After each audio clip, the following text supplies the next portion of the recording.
Some of you will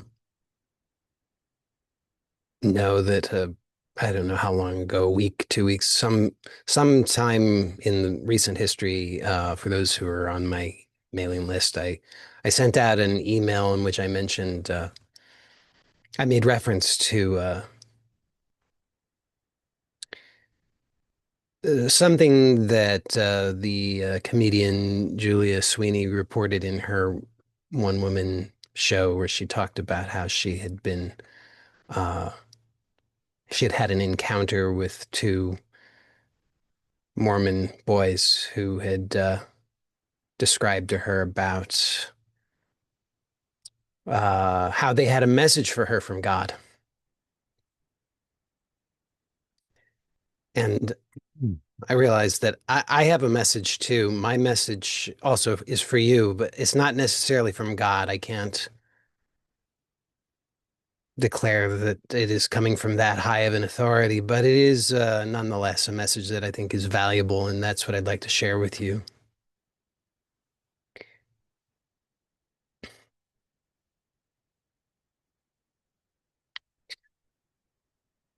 And I think, and this is my sincere intention, is that this is a message that can change your life. It's a really serious and powerful message. And it's something that you have to work for. I think a lot of the time, especially today, we're so accustomed to this idea that, which I think is a really dangerous idea in many respects, that we're just going to passively consume and that that's going to somehow produce a change, a meaningful change in our lives or in the world around us. And it just doesn't seem to work. So I want to be clear that the message that I have to share is not a message that you can just consume and expect realistically that it's going to produce any change in your life. It's something you have to work with. It's something that has a lot of nuance. It's something that you can explore every single day of your life and continue to benefit from. You can continue to grow by working with it. And if you do, then I really honestly believe that it would be one of the most valuable things that you could do in your life. I can say that because I know it's one of the most, I would say, it is the most valuable thing that I have worked with in my life. So it's not a simple, well, it's simple, but it's not a straightforward kind of thing. It's something that it's a little bit messy. Like I said, you have to be willing to work with it. You have to be willing to work for it. And so people who aren't willing to do that, people who are just looking to consume and be entertained, will be best served somewhere else because that's not really what I have to offer. So for those who are really sincere about wanting to produce positive change in your life, then here's what I can share with you.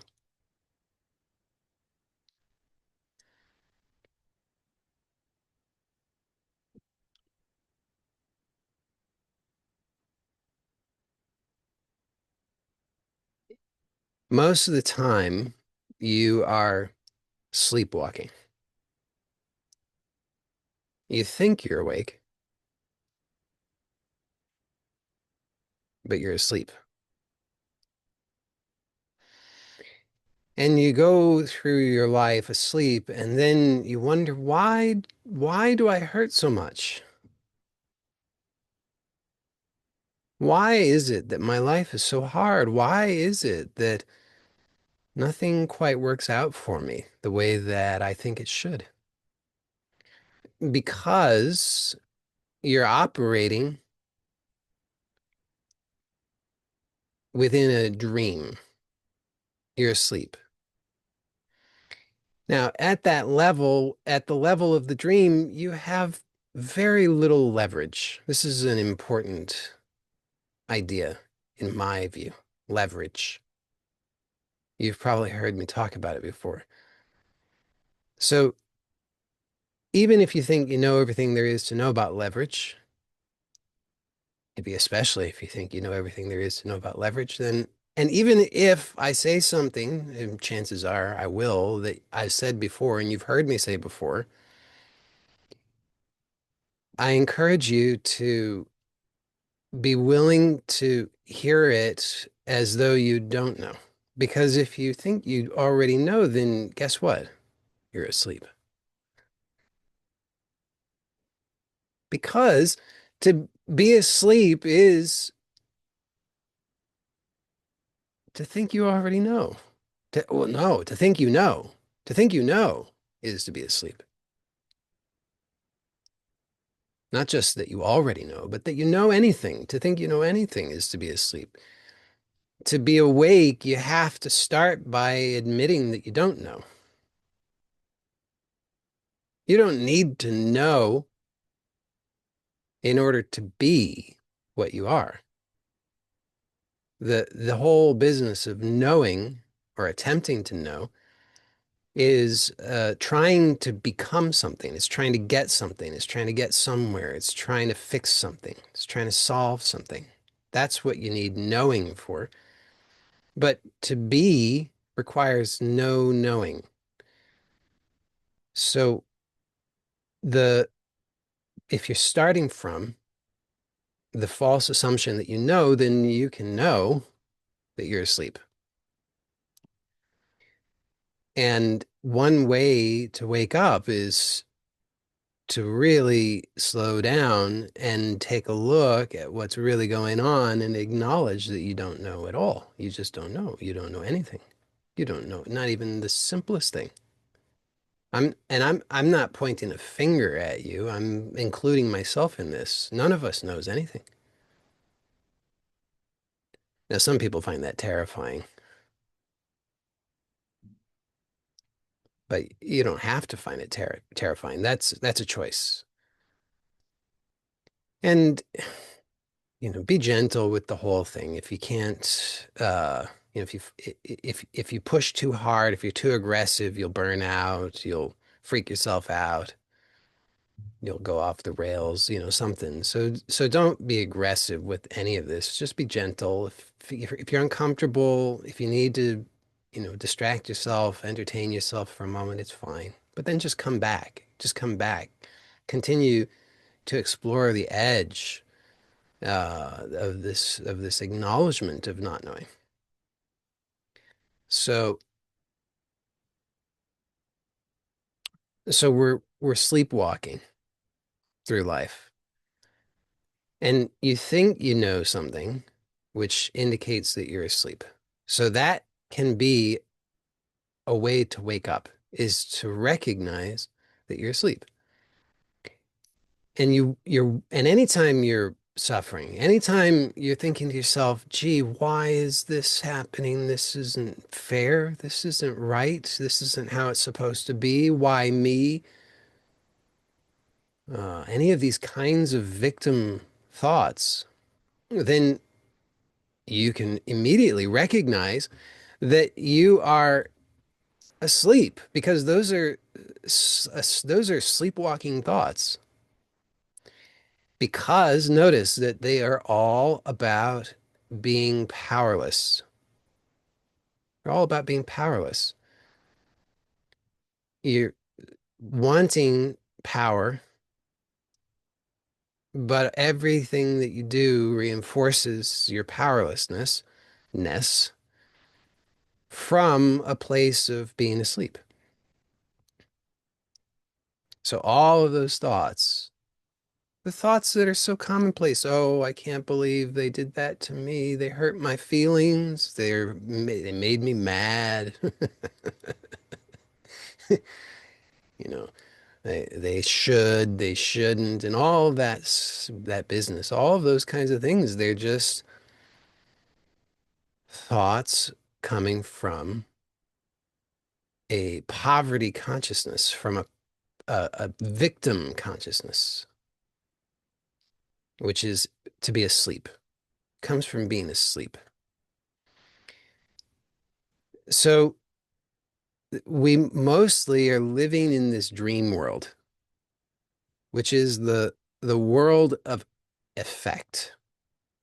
It's the world of effect, the world that you see that you call the outer world, the world out there, the world that you believe that you inhabit. That world is the world of effect.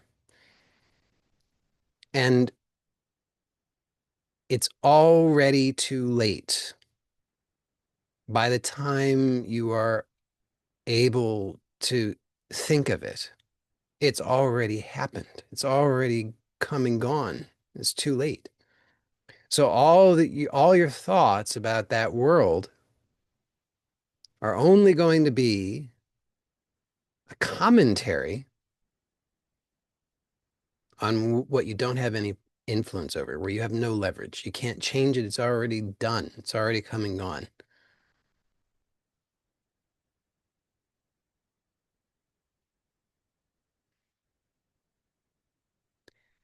So most people spend their whole lives living in that dream world, asleep, and they don't know it. And they chase after all of these things in the dream world because they believe that the things in the dream world are going to save them.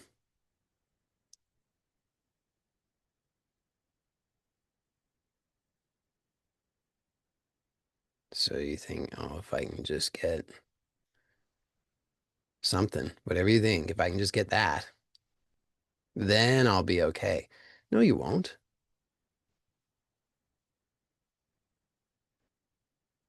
I mean, haven't you done that enough times to know that, right? I mean,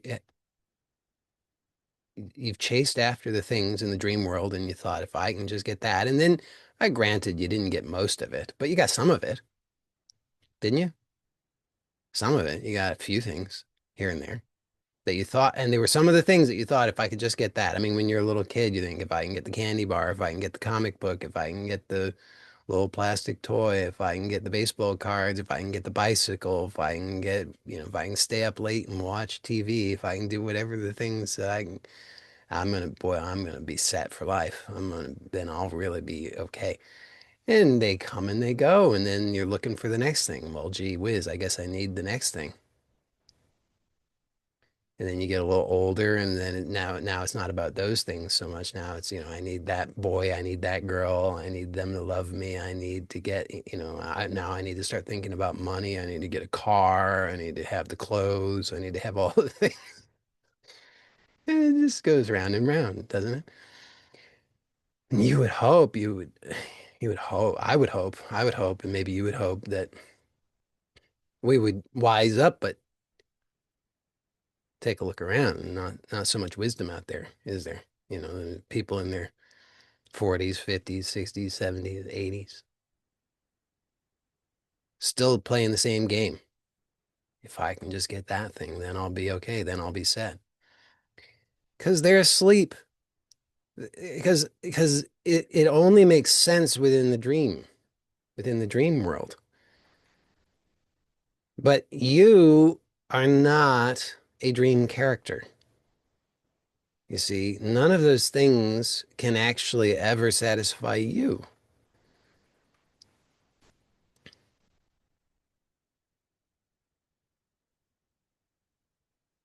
It's like trying to be uh, satiated by reading the menu.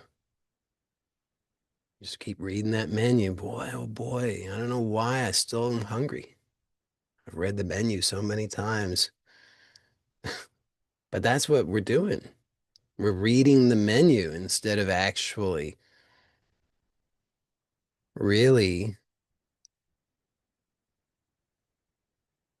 truly finding what can satisfy us. So we're usually sleepwalking in a dream world and we have no leverage. We're acting in that dream world, hoping and praying that if we can just rearrange things in the dream world, then that's going to give us what we want, and then we'll be okay. We have no leverage there. No matter how much you do it, it's never going to work. It doesn't matter. Even if you get all the things, even if you're the richest and the handsomest and the smartest and you got the most power and you got all the things and then you'll just still be looking for what's next. What's next?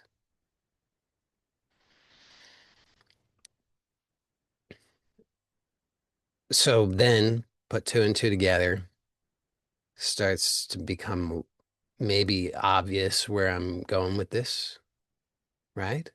A little bit. If the dream world is a world where we have no leverage and we can't satisfy ourselves and we're asleep, then what would be the solution? Well, the solution would be to wake up into let's say a real world where we have leverage, where we have authentic power instead of begging at the table for scraps.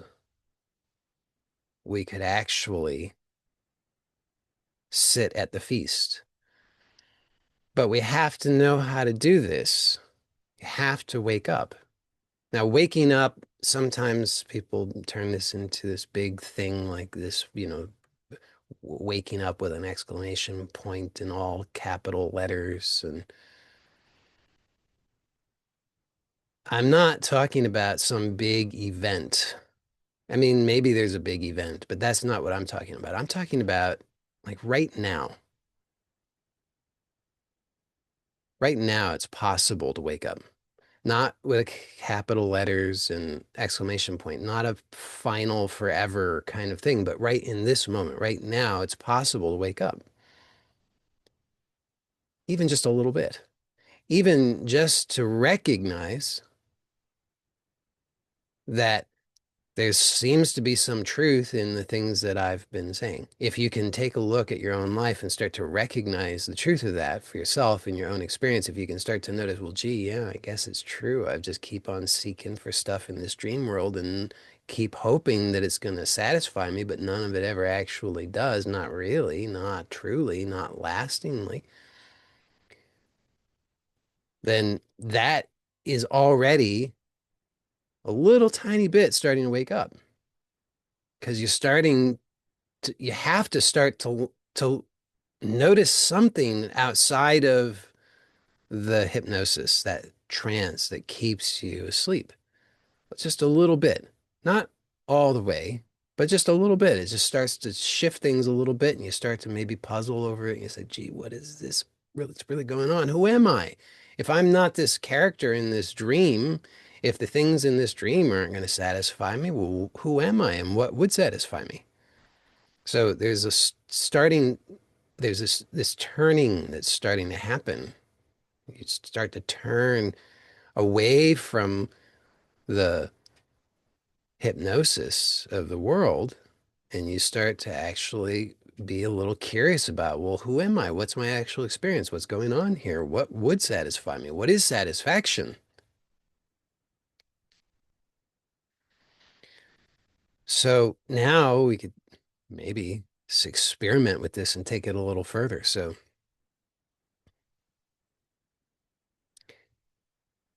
as I said, if you look around, you probably notice that most people, even into their final decades, still playing the same games, still seeking for something out there.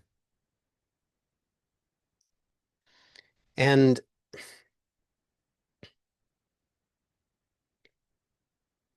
can you imagine for a moment? Can you imagine what it might be like to be that person, 99 years old? You've been every single day of your life for 99 years, you've you wake up and you think, maybe today I'll finally find what it is I've been looking for. Maybe I'll finally get enough love, enough approval, enough wealth, enough power, finally, that then I'll be okay. Can you imagine being that person? And you're so practiced at that. I mean, can you imagine 99 years every single day of your life? I'm not going to do the math on that, but it's a lot of days. So very practiced. You've gotten really, really, really good at doing that. And then one day you wake up and you realize, oh shit, something, something's, something's a little weird. I have this weird feeling like I ain't gonna be here much longer. Like, like maybe these are my final moments. I'm not sure. It just seems like very, very strange. And then start to freak out, wouldn't you? I mean, you start to freak out. It's like, holy crap, I'm unfulfilled. I didn't really do the things that I was here for. I screwed it all up because I was wasting my time chasing after things that were never going to do it. Now you might say, "Oh, no, no, no, no, no, no, that's crazy." But hear me out. I mean, I gave the examples, and just think when you were a little child, a little boy or a little girl, didn't you do what I described earlier? Didn't you think, "Oh, if I can just get the chocolate cake, the cookies, if I can get the whistle, if I can get the teddy bear, if I can get the whatever DVD or whatever, depending on your age, if I can just get that thing, didn't you do that? The bicycle, whatever you thought you needed. Now, from where you are today, that would seem crazy, right? I mean, you wouldn't do exactly that, the same thing now. You wouldn't chase after the same things. You wouldn't foolishly believe that those things would satisfy you. Not now, right? I mean, you've grown up a little bit, right? Hopefully, but okay. Then when you were a teenager, you did the things that I described, right? You thought, oh, I need that boy, I need that girl, I need these clothes. I need this, this hair care products. I need to, have my ears pierced. I need to have my nose pierced. I need to have whatever I need to have. I won't even go there with the other things you need pierced. You need a lot of different things. You thought if I can get those things, finally, I'll be, I'll be set, right? And now, hopefully, for the most part, sort of a little bit, some of you have moved on a little bit from that, right? I mean, at least it's not exactly the same. Yeah. So so as they say, hindsight is 2020. I don't know if that translates into other languages. The idea is that we're able to see more clearly in looking back, right? In the moment, we're blind by delusion, thinking if I could just have the whatever the thing is. But when we look back on it a year later, 5 years later, 10 years later, then we can see the folly of it. We can see, oh, that was foolishness. So easy relatively to look back on your youth and just, shake your head and say, oh, what, wasted years, wasted decades, foolishness, sleepwalking. But then you think, oh, but my desires and problems now are not anything like that. Nothing at all like that. Totally different. You just wait 10 years from now and you'll look back and you'll be shaking your head and you'll do the same thing. You'll say, wasted years. Absolutely wasted. So What I'm proposing is don't be that 99-year-old who has practiced every single day of your life doing the same foolishness, chasing after the same things that cannot possibly give you real fulfillment, only to then have regret, to freak out, to realize just how totally unfulfilled you are, and that you don't even know where to begin. You don't have any direction at all. You don't know where to look. So you just pray to God, please, God, give me another day. Give me another day. I'll get it right.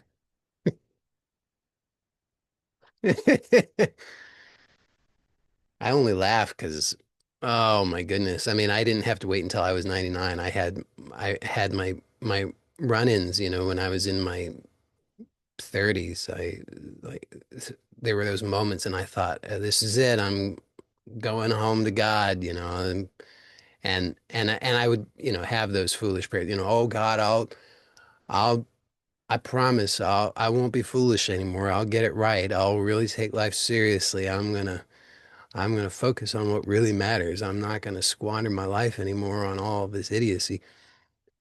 And then, the next day I'm feeling a little better and I'm right back to the same foolishness. So no time at all. That's how absolutely fickle we are.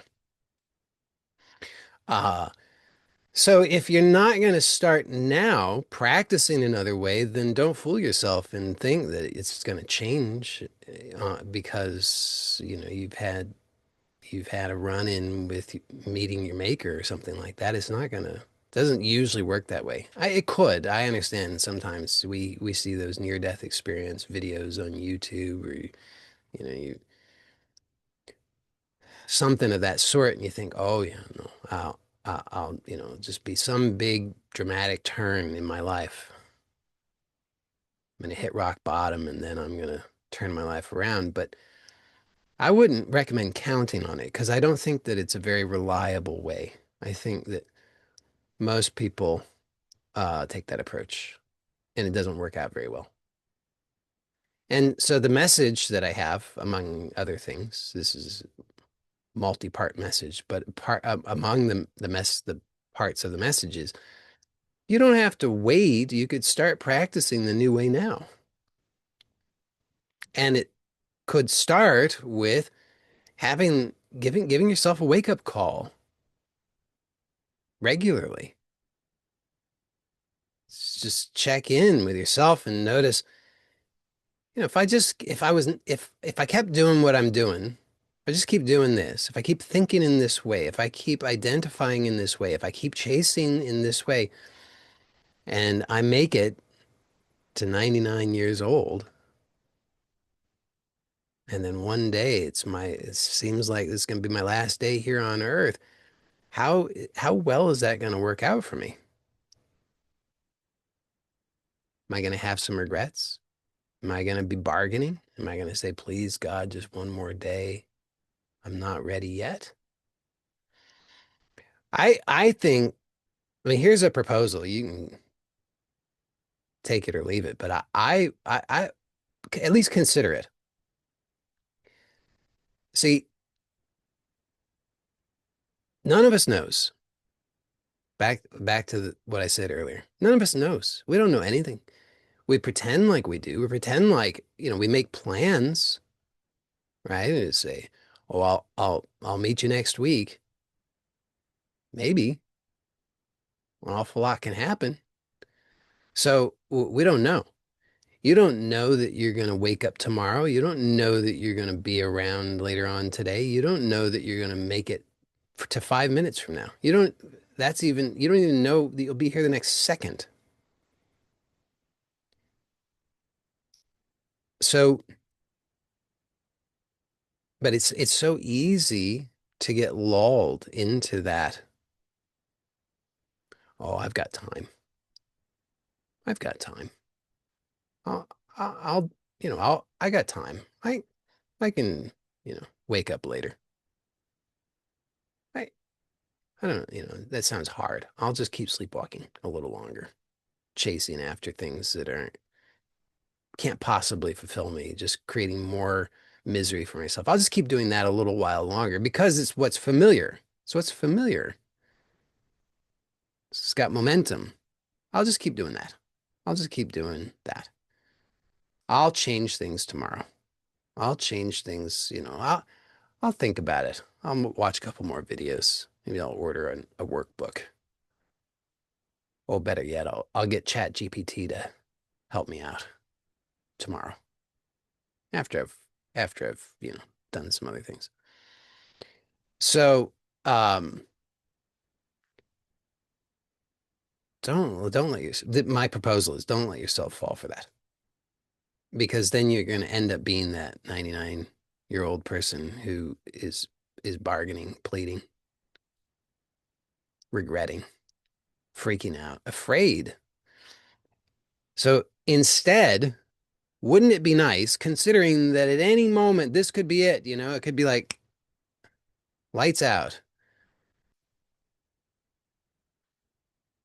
Wouldn't it be nice to be prepared? Wouldn't that be nice? Wouldn't it be nice if, if you weren't freaking out? I mean, what if, and I don't know, I really don't know, but just as one possibility, what if that moment of whatever you want to call that, death, transition, whatever, uh, what if that is this really amazing, remarkable experience, or at least there's an opportunity for it, but you're not ready, you're not prepared, so you miss it, and it's like, well, good luck next time around, you know, good luck next time around. Because it's kind of a once in a lifetime opportunity, like literally, right? It's a once in a lifetime opportunity.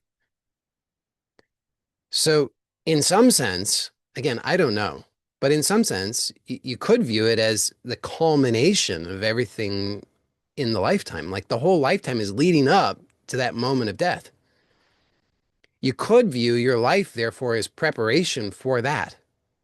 You could. I mean, most people don't. Most people view their life as just, can I get more stuff? Can I get more power? Can I get more adoration? All of which, by the way, will be handily, neatly, swiftly taken from you in that moment, right? I mean, in the moment of death, how much of that stuff are you going to take with you? The answer is none. You're not going to take any of that stuff. It doesn't matter if you have, you know, houses just packed full of gold and silver. You can't take it with you. So most people spend their whole lives chasing after and trying to accumulate stuff that will be of no use to them. None. And instead, they are totally unprepared for what is inevitable. Isn't that crazy if you think about it that way? Like the one thing that's guaranteed to happen to everybody is death. And most people try to avoid it desperately and therefore are completely unprepared. And instead, they're focused on anything and everything. I mean, just anything they can think of. And none of those things can actually give any real lasting benefit. So I think it's useful to give yourself a wake-up call on a regular basis, just every day. Like, you know what? There are no guarantees. This might be it. Could be. So how prepared am I?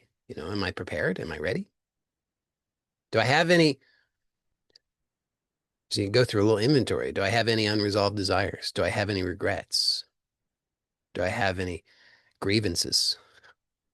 Because think about it, in that moment, all this stuff, if you got any of this baggage that you're still holding on to, now it's going to be ripped from your clutches, you're like tr desperately trying to hold on to this stuff. No, no, no, no, no, you can't take it from me. I'm not ready to leave. You'll pry it from my cold, dead hands.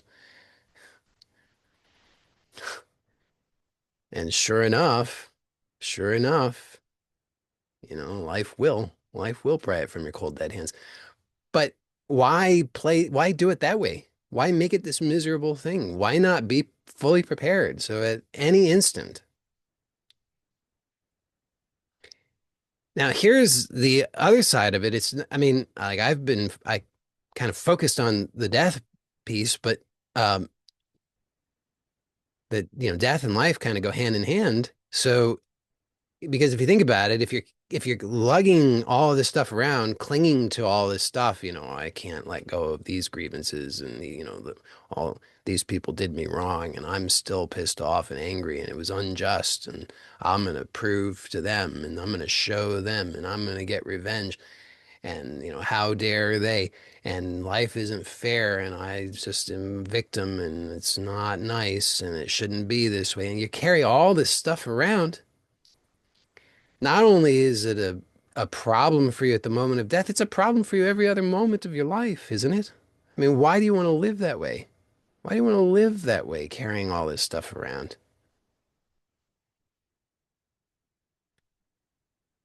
So the thing is, by preparing yourself for death,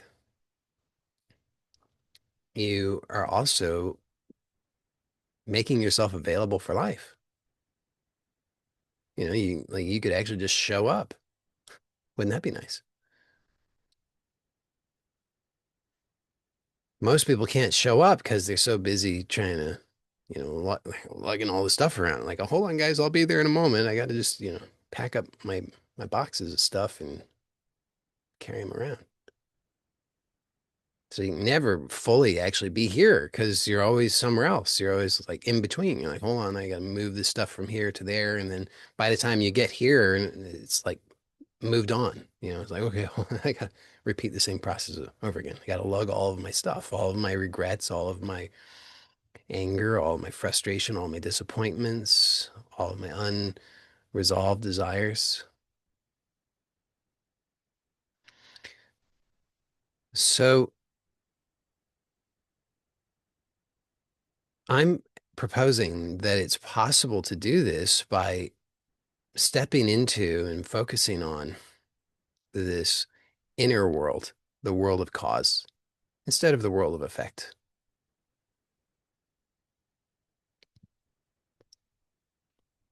where you are the creator of your experience.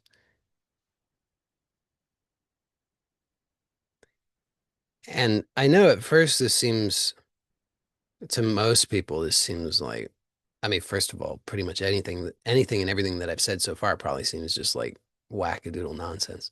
It's like speaking another language. But then, uh, but then when I talk about an inner world of cause where you are the creator of your experience, like people's eyes start glazing over. They can't understand what are you talking about, and they start coming up with all kinds of objections. No, no, no, it can't be. It can't be. It's wrong. It can't be like that. There's, like I'm a victim of circumstance, a victim of life. I'm a victim of God. I'm a victim. I can't be empowered, and they come up with all the justifications and rationalizations for that, and all their evidence, so called. Yeah, it's your choice. I'm just extending an invitation. It's a message. It is a message that I'm sharing because I know the value of it. I know that I I went through for myself all of these objections. Uh, I tried to make it work somehow the other way. I tried to make it work by still being somehow somewhat a victim, and I couldn't make it work. There was no way that I could make that work. Finally, I had to conclude that what I'm really looking for the real satisfaction that I'm looking for, the real peace that I'm looking for is found through authentic empowerment, not being a victim, not having power over anything or anyone, not trying to manipulate or control anything, but rather just through the just being aware of what's actually happening and realizing where I do have choice, that I could give my attention and my energy to these stories of being a victim. I could give my attention and my energy to these stories of having lack. I could give my attention and my energy to these stories of living in a hostile universe. Or I could choose differently. I could choose first and foremost, and honestly, if I really honestly believe that if you were to do just this one thing that I'm about to say, this in and of itself would radically change your life for the better. It would uh, reveal to you just how much authentic power you have. Not in the old paradigm of power, not like, as I was saying, it's not the old paradigm of having power over others or over conditions or circumstances.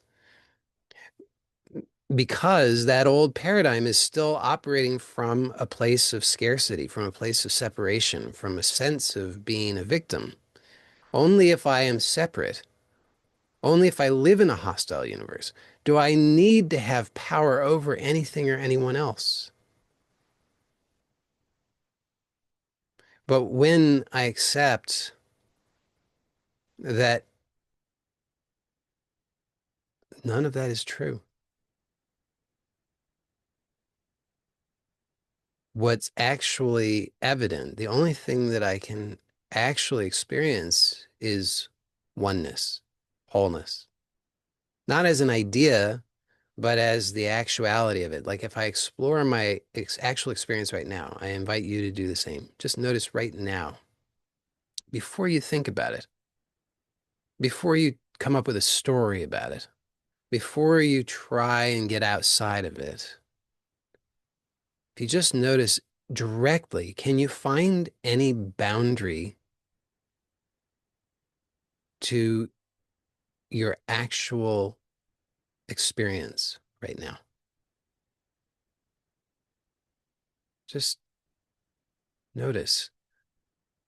Do your best. Can you find any boundary to it?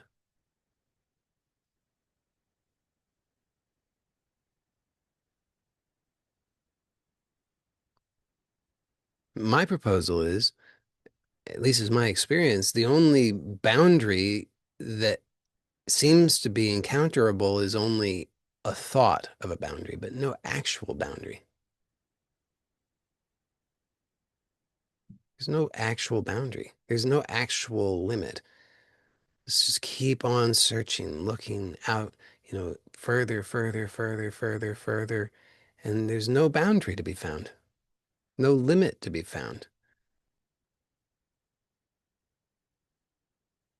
So that's what I'm talking about when I say the actual experience is one of wholeness, not an idea of wholeness, but the actuality of there's no separation, there's no other, there's no limitation, just wholeness. So then what need is there? I mean, there's not even, there's no findable other, there's no findable separation.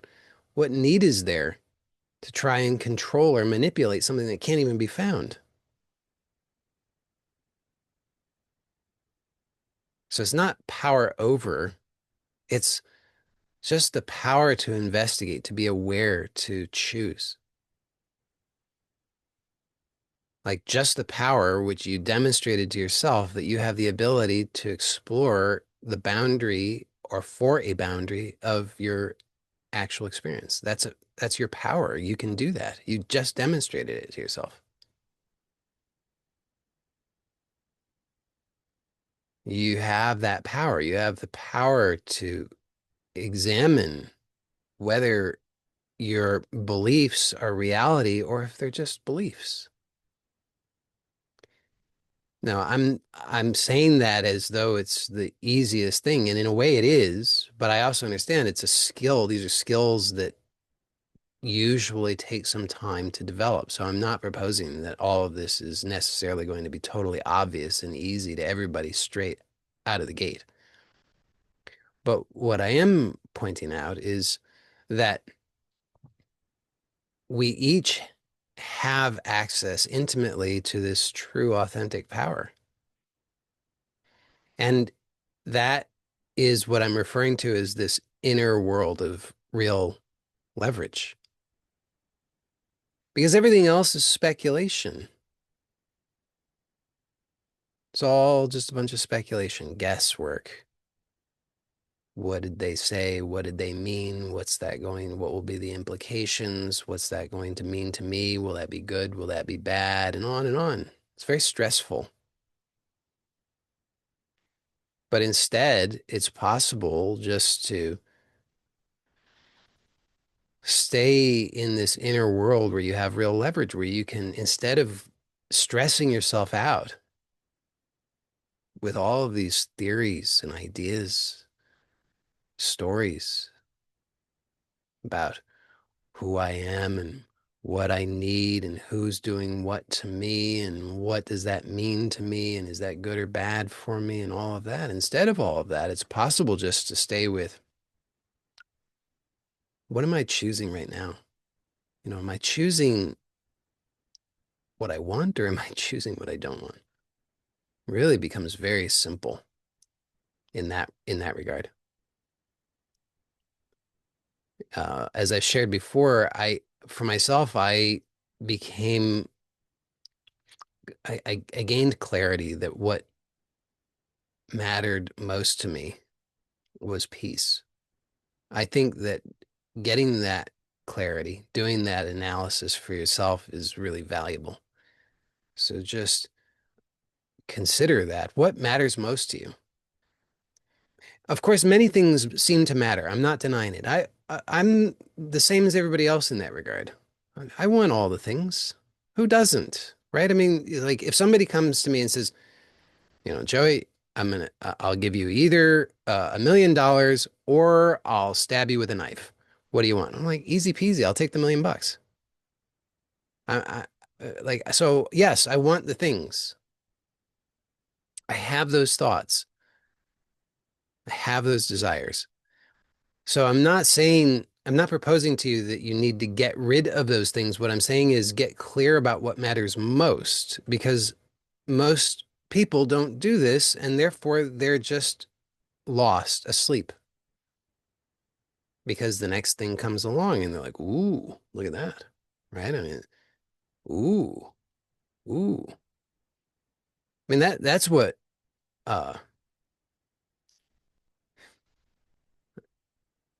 that's what advertising primarily is doing, right?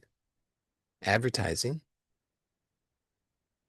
gets your attention, shows you the thing, then you say, ooh, and that's how they know that they got you. Right? As soon as you say, ooh, and that's how you've lost yourself. The moment you do that, you've lost yourself. It's not all hopeless because some of that's going to happen, but the point is you can come back to what really matters, what's really important.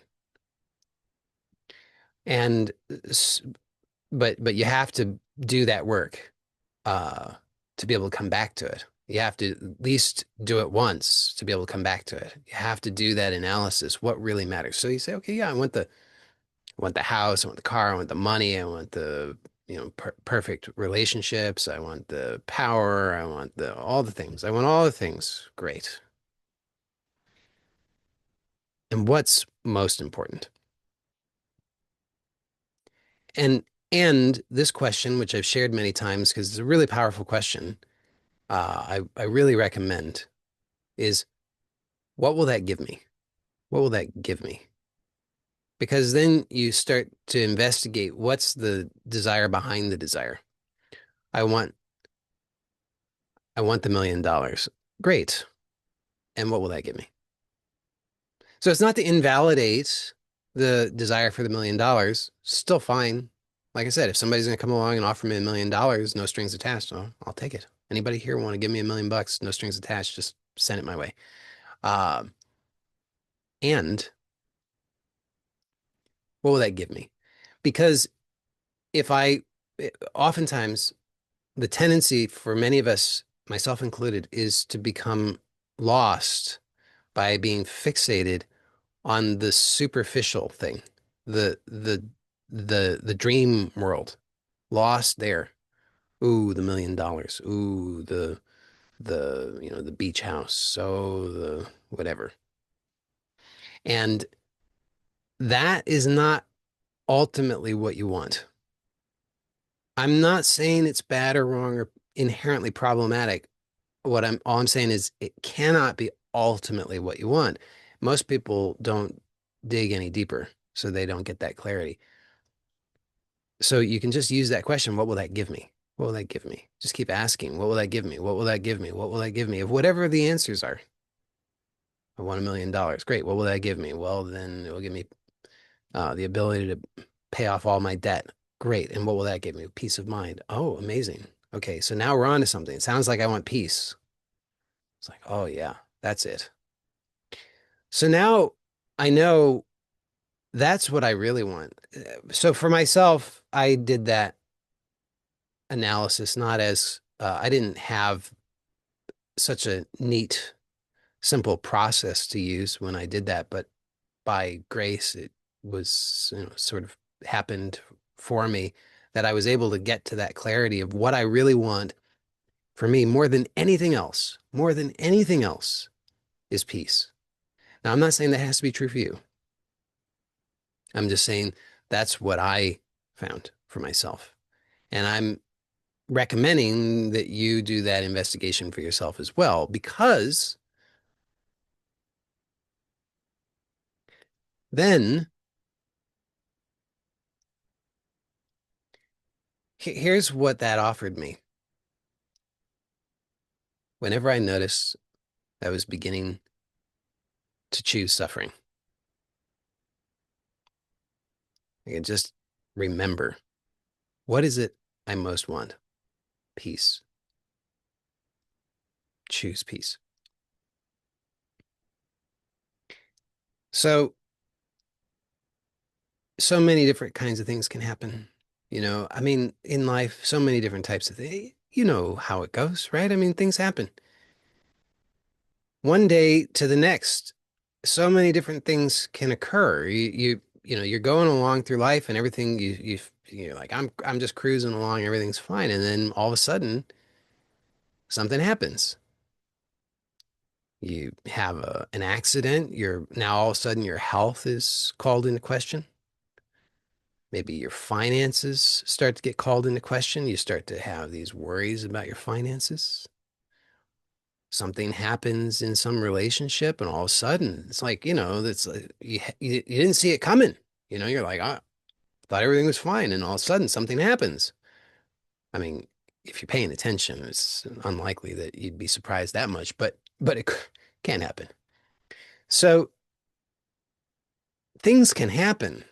They do happen. They happen for me. I don't know if maybe somebody who's at a higher level of consciousness, they don't have any uh, things happen in their dream life that are in any way bumpy. But for me, it's still bumpy stuff happens in my dream life.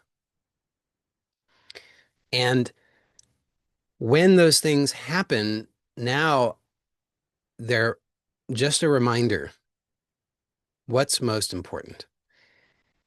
Now, importantly, because I know some people are going to say, oh, that sounds like spiritual bypassing. You know, Like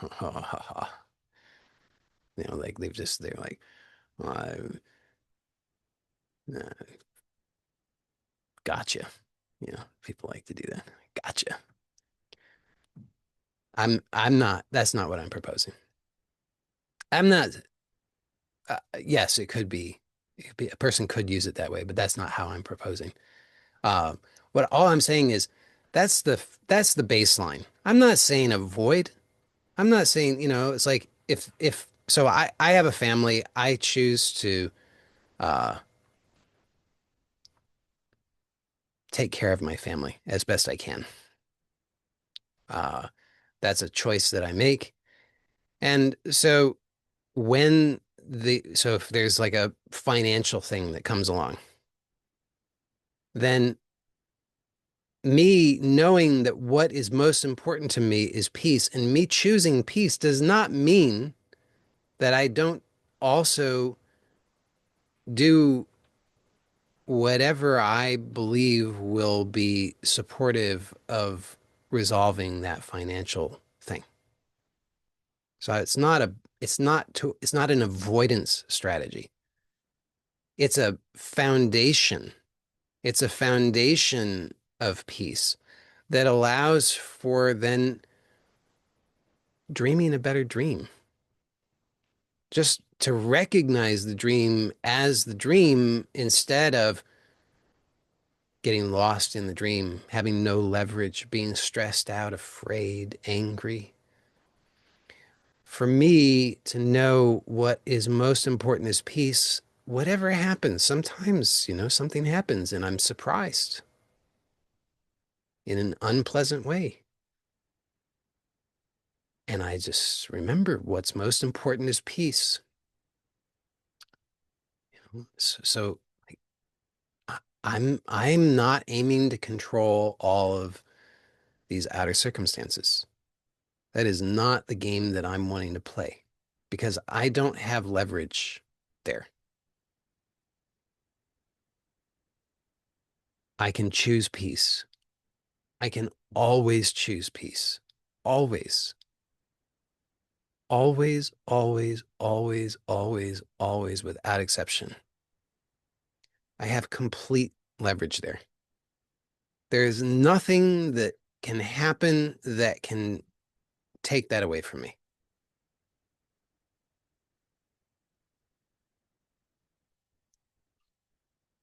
And the same, I promise you, goes for whatever it is that is most important to you.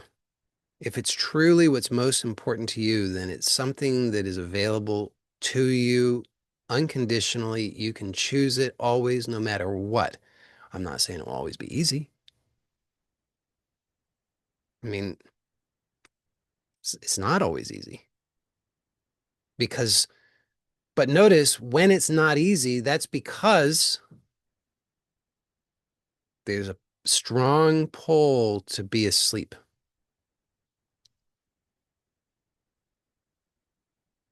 It's only because there's a strong pull to be asleep. Because asleep is all of is the story. So, so if what I'll use my example, peace. So I can always choose peace. Now, if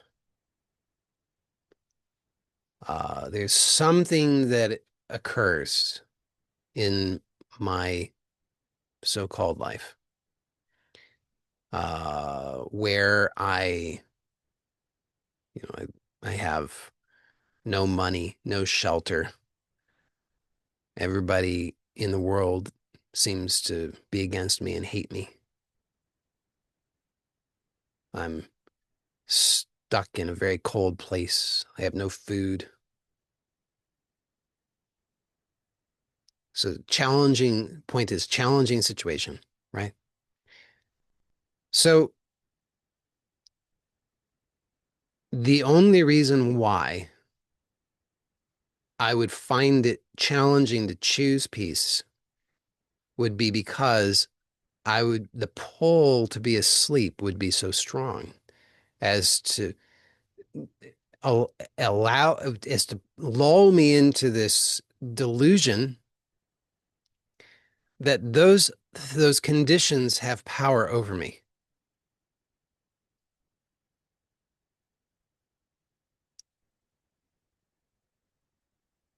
So the story, the narrative of I am this person and I'm supposed to my life is supposed to be a certain way. I'm supposed to be comfortable. I'm supposed to have an easy time. I'm supposed to be warm. People are supposed to love me and care for me. If in that story, when that is met with another story that says something opposite to that, I'm alone, I'm being attacked, I'm cold, I have nowhere to go, I'm hungry, then if I believe that, if I believe that that is true, I have a problem. And then I'm experiencing difficulty accessing peace because I'm asleep and believing that story as the truth. But I can always choose peace. To choose peace means to some extent to turn away from all of those other things. At least for a moment, just to turn away long enough to recognize that I am here independent of all those things. I exist whether there's an experience of comfort or discomfort. I exist whether there's an experience of cold or warmth. I exist whether there's an experience of hunger or satiety. I exist whether there's an experience of people loving me or people hating me. So to recognize that that existence is independent of all of those things is to turn away from all of them, to recognize that independent existence. So you can notice then that independent existence being by virtue of the fact that it is independent, it does not depend upon any of those things. It doesn't depend upon being comfortable. It doesn't depend upon having money. It doesn't depend upon being well fed. It doesn't depend upon people approving. It doesn't depend on anything. And that is the real power. That's the power of where most people are reacting because they don't have a real foundation. Their foundation is shaky. Their foundation is in the world of ever shifting sands. So then they're reacting, which is a very unpleasant experience. And what I'm proposing is that, and again, it really is quite simple, but it's not easy for it's not easy. I don't know if it's ever easy. Maybe in sometimes, some ways it's easy, but it's usually not easy. Uh, it is possible to live from the world of cause, to live from being, to live from what is unconditional and independent. And that is real empowerment.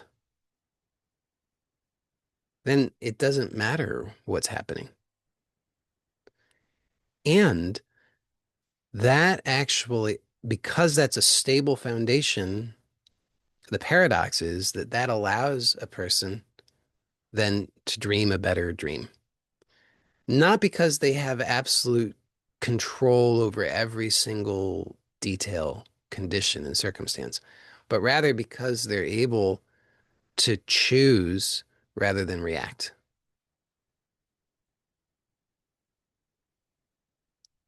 So that power, that leverage transfers into this world of appearance, but not in the way that we've been searching for it when we were deluded into believing that we were this dream character. Because the dream character, again, is coming from, if you identify as the dream character, you're coming from a place of separation, a place of lack, a place of I can be destroyed, I can be hurt. Then it's this constant power struggle between this separate person and this hostile universe and all the other separate beings in this hostile universe, which, from my point of view, is a miserable way to live. So, this other way, which is the only way thus far that I have found, which I would classify as sane,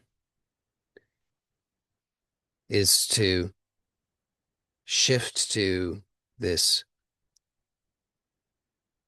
world of cause, this inner world, which is reliable, independent, stable, in which it's possible to always choose what it is that you most want and then to live from there. And again, not as a way of ignoring or spiritually bypassing, but as a foundation which allows for choice rather than reaction. So the uh,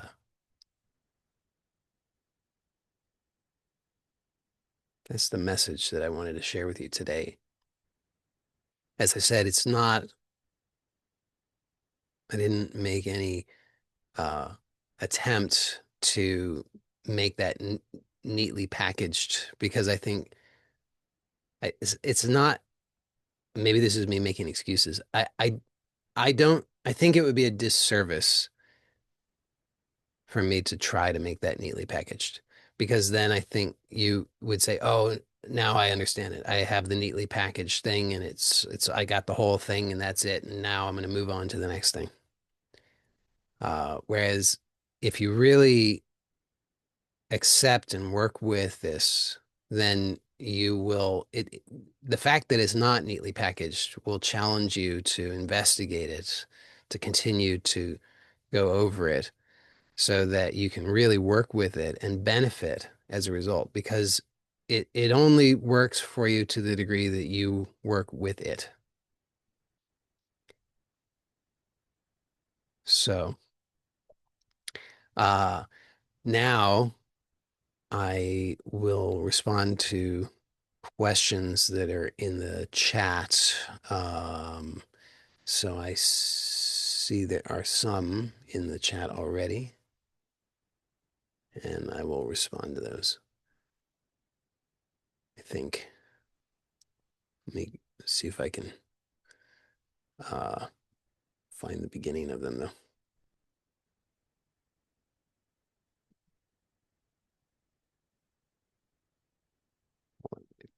I don't know.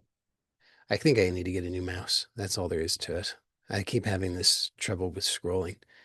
Um, So we've got, do you think it's possible to become conscious of things like the decision to have symptoms instead of feeling certain emotions? And do you see a value in making the rage in the unconscious conscious, even if the symptoms have resolved? Um, so do I think it's possible to become conscious of things like the decision to have symptoms? Yes. This is a great question. I think that it is possible. It is absolutely possible. To me, there's no doubt whatsoever. It is possible to become aware of anything.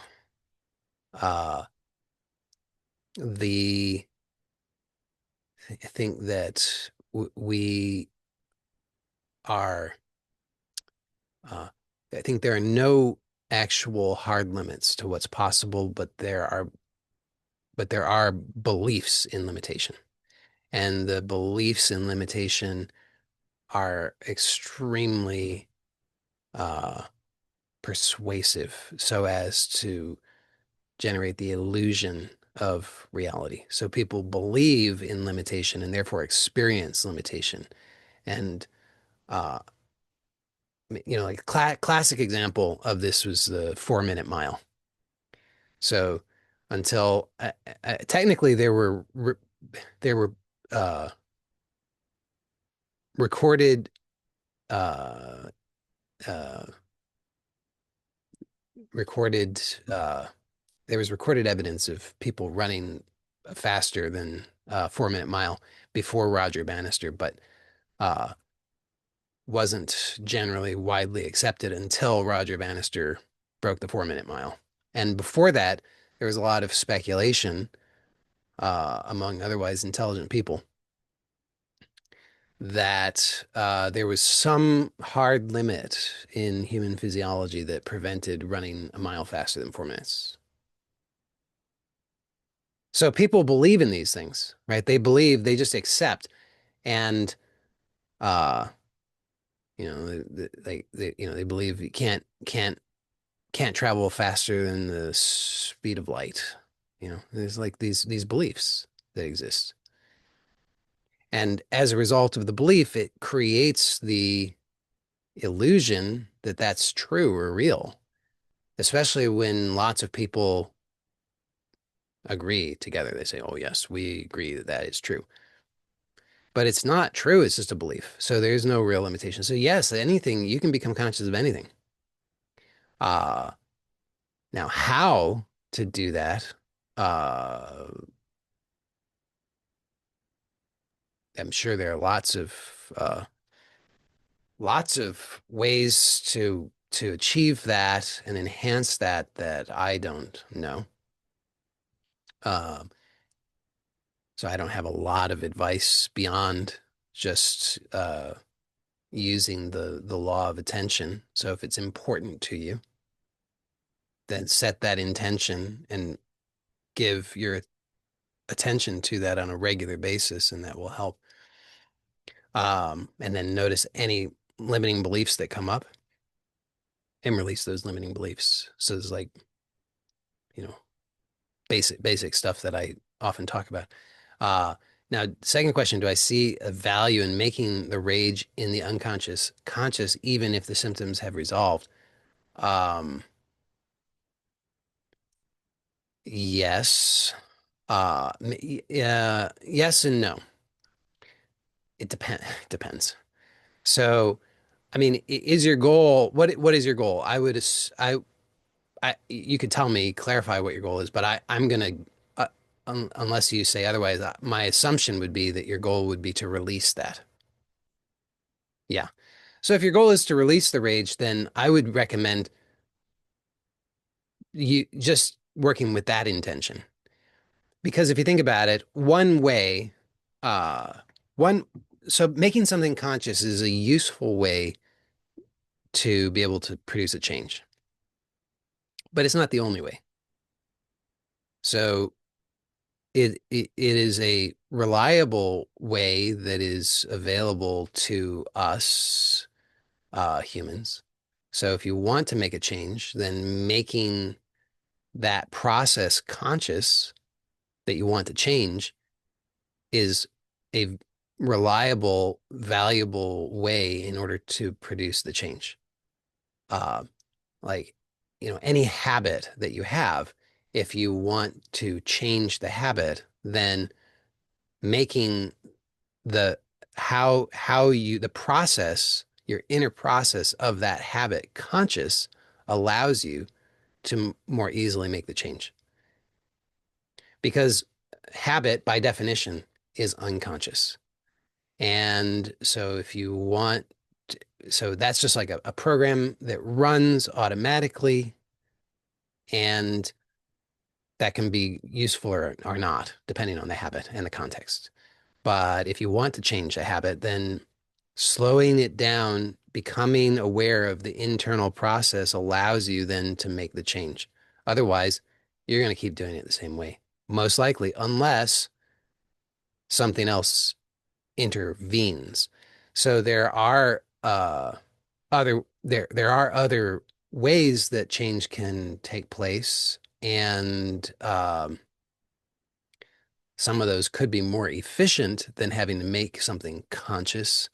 So I would, if your goal is to release the rage, then what my personal view on that would be focus on that intention to release the rage and just have the intention, set the intention that your goal is to release the rage by whatever means are uh, most efficient and best. And then trust in that process. So then if that involves it needing to become conscious, great. And if not, then that's great too. That's how I would view it. Somebody says material desires will not lead to everlasting fulfillment. This is a realization I had a few times a few years ago, working back from work, maybe walking back from work. Yeah, great.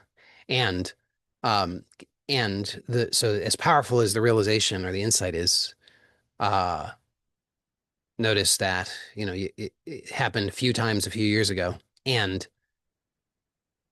how powerfully have you integrated or implemented that in your life, that insight?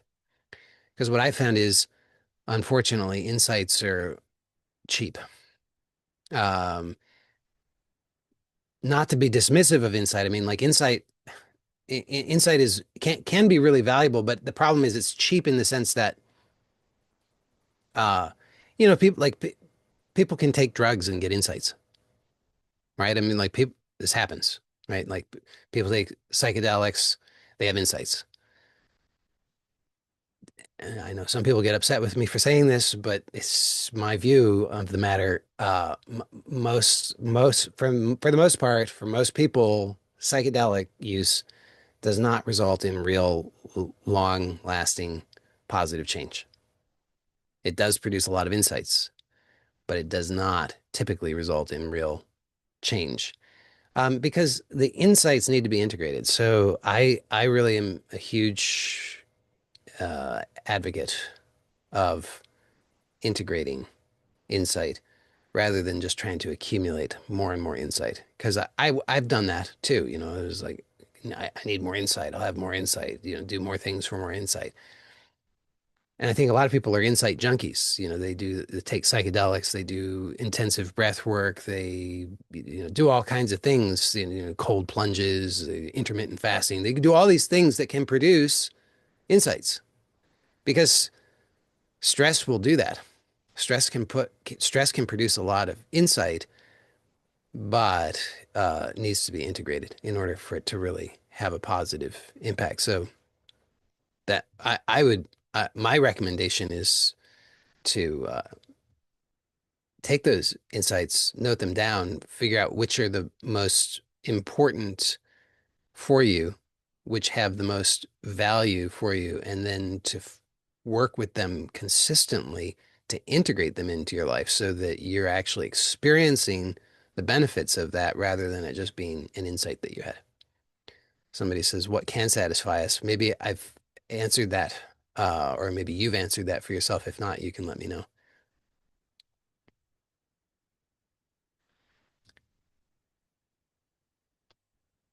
Somebody says, how can I have power if the future is unknown? I can't guarantee anything. I think I also maybe answered that, but if not, you can let me know.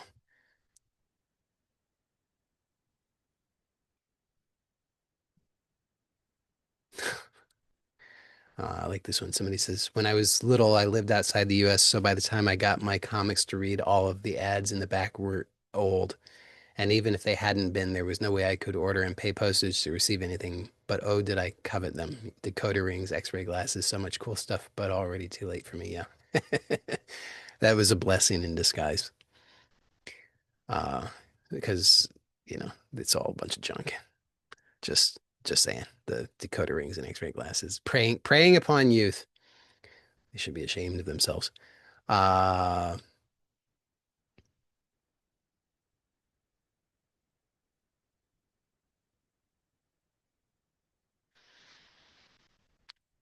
all right. Uh,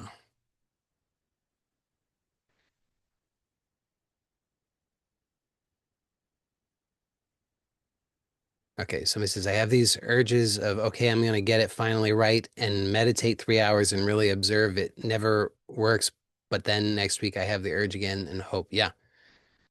Uh, this is also why I really, having done a lot of that. I mean, I think I've told this story before, but I'll tell it briefly now.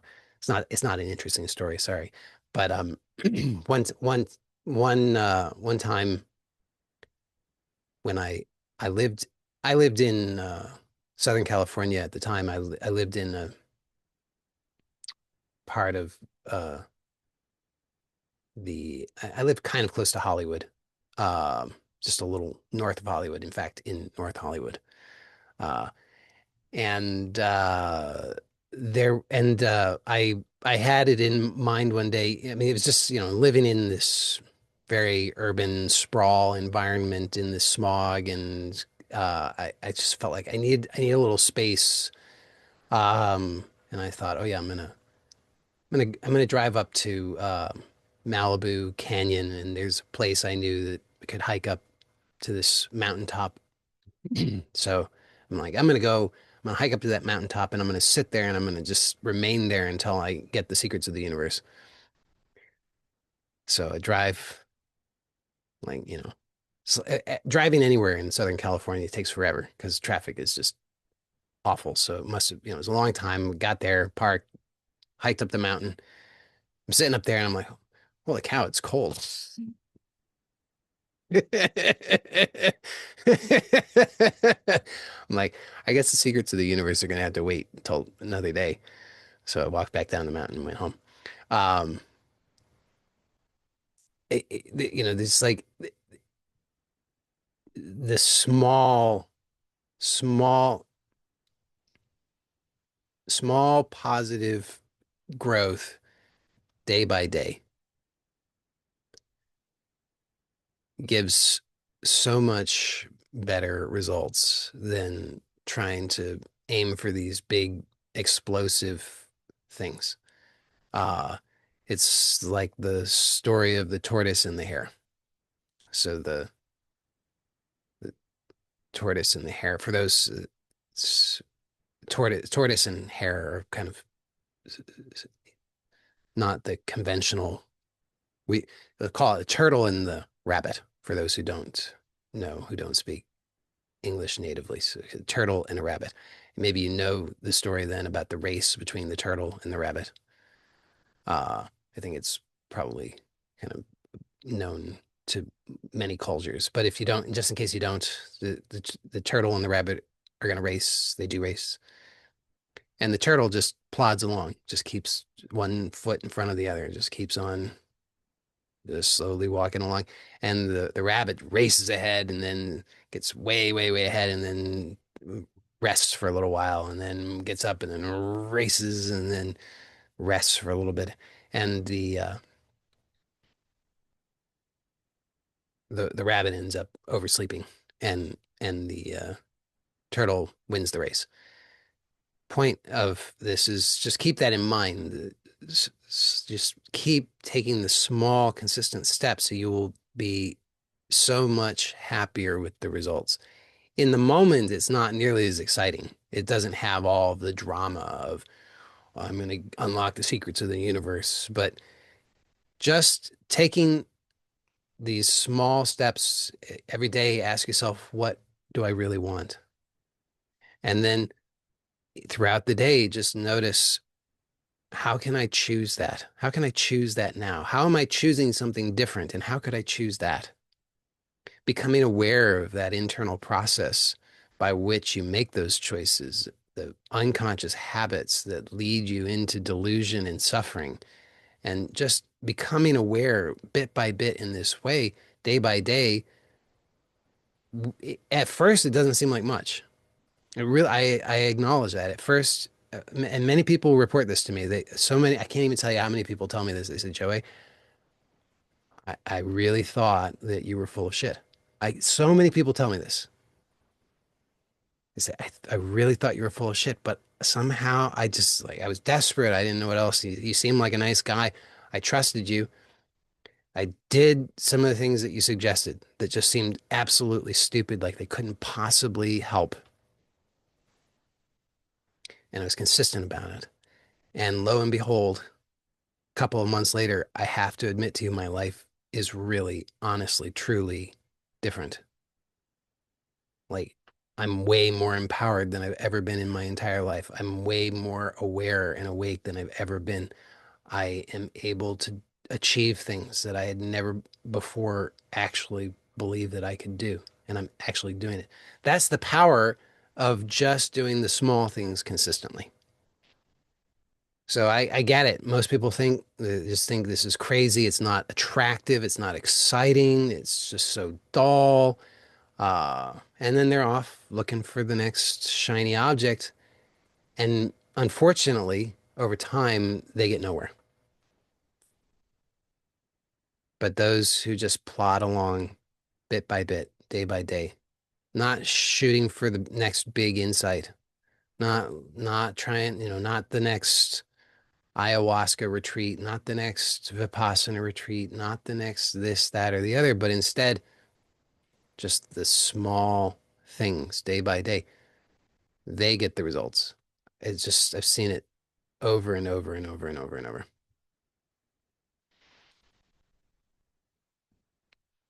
Somebody says, near death experience videos, I watch them all the time. Yeah. Uh,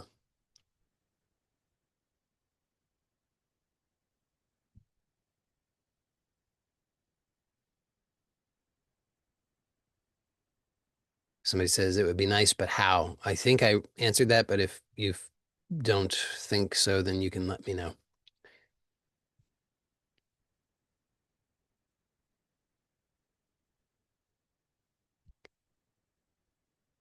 Somebody says living to die proud of us, question mark. I wouldn't say proud. I would say, and I think I clarified this. So maybe this is already clear to you, but I'm proposing, it's not about proud. It's about, uh,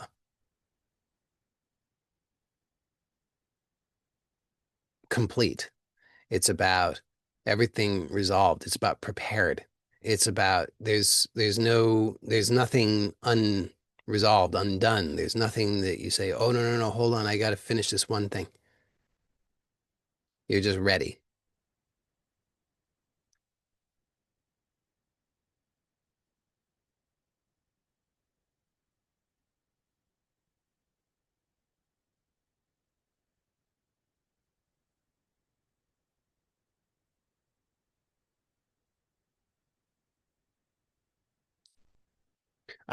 Somebody says, I wish I was able to do my best daily to die proud of me, but what's the point to be surrounded by people who sleep? It leads to loneliness in life.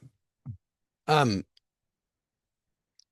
yeah, I mean, I think I experienced that at a point in my life, and I've gotten this feedback from quite a few people about this perception of loneliness, like existential loneliness. So I think that's a common thing, common fear,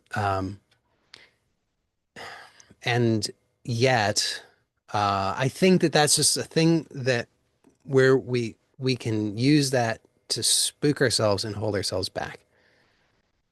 Because honestly, it's it's uh it's still based on the idea of separation. Loneliness is still based on the idea of separation.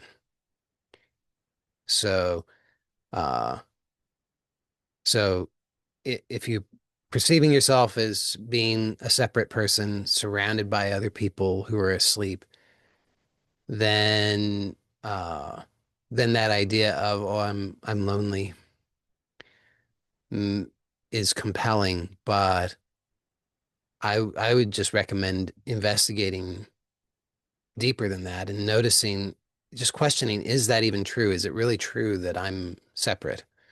You could investigate in your direct experience, as I was guiding earlier, or in some other way, but just to notice, what is the actual experience? Somebody says, an organization proposed to me an opportunity to play music in a foreign state. I've made my calculations and I will not spend much to go there. I view it as a way to grow in career and having a good experience and still have doubts about going there or not. But I worked with being so decisive is the quality. You're saying decisive. Um,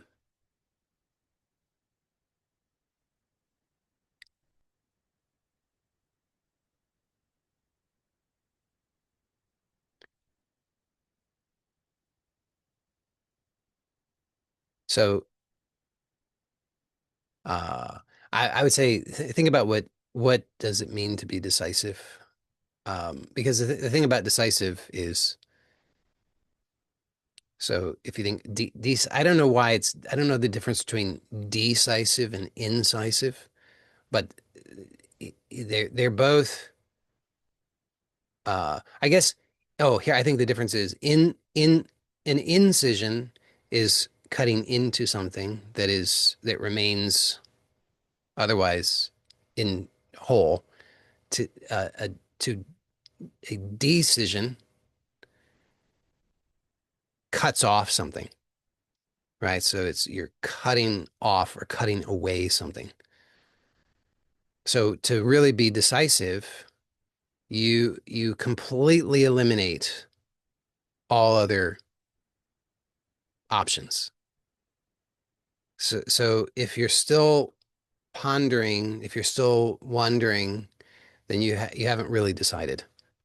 To decide is just you cut off the other options. You just only have this one. Uh, and to be decisive in that way, I mean, I suppose you could be decisive in intelligent ways and in unintelligent ways. I would recommend being decisive in intelligent ways, in ways that actually are like caring for yourself in a good way. So you presumably want to make good decisions. The problem is that if we think I have two options, in this case, I could go to this other country or I could not go to this country. I could go there or I could stay. So it seems like there's these two possibilities. And I think the mistake that often we make is we think, well, if I one of them is the right choice and the other one is the wrong choice. One of them is good and the other one is bad. And I think that now sometimes that's true, right? I mean, sometimes as far as it goes, right? I mean, sometimes there are certain things, there are certain options that are available, and you could just say, well, that one, that choice is good, and this other one is bad. As far as it goes, sometimes that's true, but in many cases, it's not like that. Like, it sounds like in this particular case, you're looking at the two options. It's not that one is clearly good and the other one is clearly bad. Therefore, you can safely make a decision either way, and it could be a good decision. You don't have to worry about making a bad decision. But if you want to make a decision, then just be clear that a decision is a decision. So you'd have to actually eliminate the other choice. You just decide. And notice what happens as soon as you decide, as soon as you eliminate the other possibility, you free up so much of your energy because so much of your energy has been consumed in debating, should I do this or should I do that? So, from my perspective, the power of decisiveness is that it allows you to better manage your energy instead of wasting your energy on, oh, maybe this one would be good and maybe that one would be bad. You just do the analysis and you realize either one would be fine. So I'm just going to make a decision. I'm going to go. I'm going to stay. Done. That's my thought on it.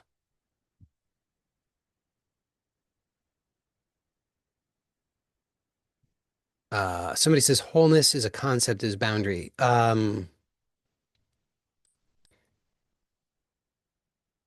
I mean, wholeness, I guess wholeness could be a concept. What I was proposing was that uh, what I'm calling wholeness is what cannot be uh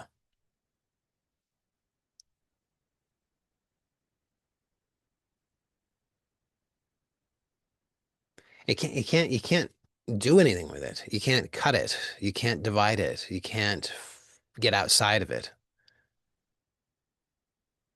And I was suggesting that inquiry to notice in your actual experience if you can discover that for yourself. Like, is what you actually experience something that can you actually divide it? Can you actually get out of it?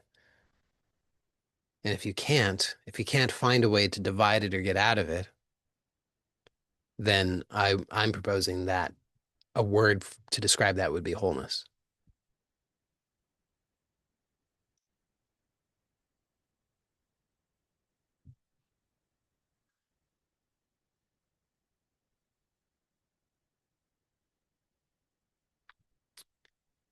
Uh,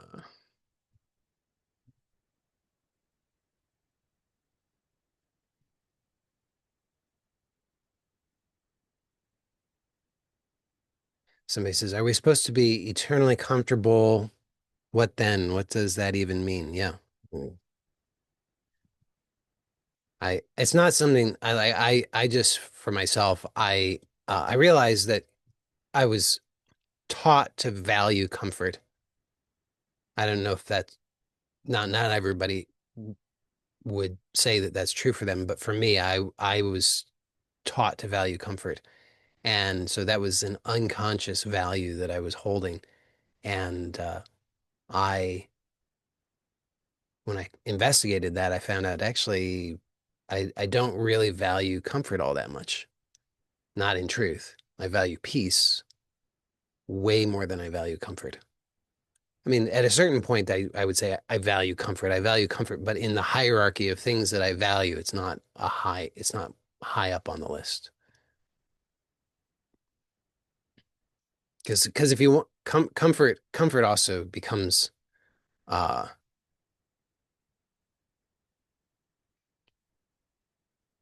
uh when chase the more you chase the from my perspective at least, the more that a person chases after comfort, uh it actually results in some less comfort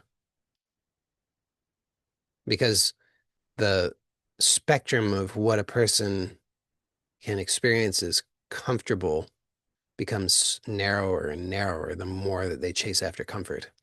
So eventually, even what was comfortable is no longer comfortable. Uh, so that yet another reason why I decided that I didn't want to place a high value on comfort. Somebody says, I'm at a point where I have the ability to choose peace most of the time, regardless of what happens. Still, I'm clueless when it comes to take care of situations on a concrete physical level. I don't know what action to take, etc. Yeah. Um, I can relate to that. I mean, that was I found myself in that position a number of years ago. Uh, and what I uh have personally found to be useful in that regard is to um, get clear about what am I doing in this life? So what role am I playing? What what is the script for this dream? Is it one of being a renunciate or is it one of living in this dream world? And and I found that that was an important distinction to make because I was living as though I was a renunciate, even though I, how do I, that's not exactly the right way of saying it. I was fooling myself into the idea that I could live as a renunciate, even though I couldn't. I was trying to do some sort of hybrid thing that just didn't work. So what I found useful was to get clear on what is what is the script for this dream. And for me, it was to be in the dream world, to uh, play in the dream world. And not now for me, when I say play, and I'm not saying everybody has to have this experience, but I just want to be clear that when I say play, I don't necessarily mean play for fun.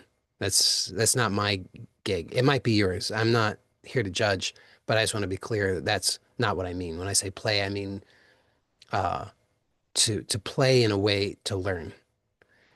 And so I found that for me to get clear on that I'm here to play in this dream world for the to in order to learn more about myself and my powers, uh, and the nature of this experience.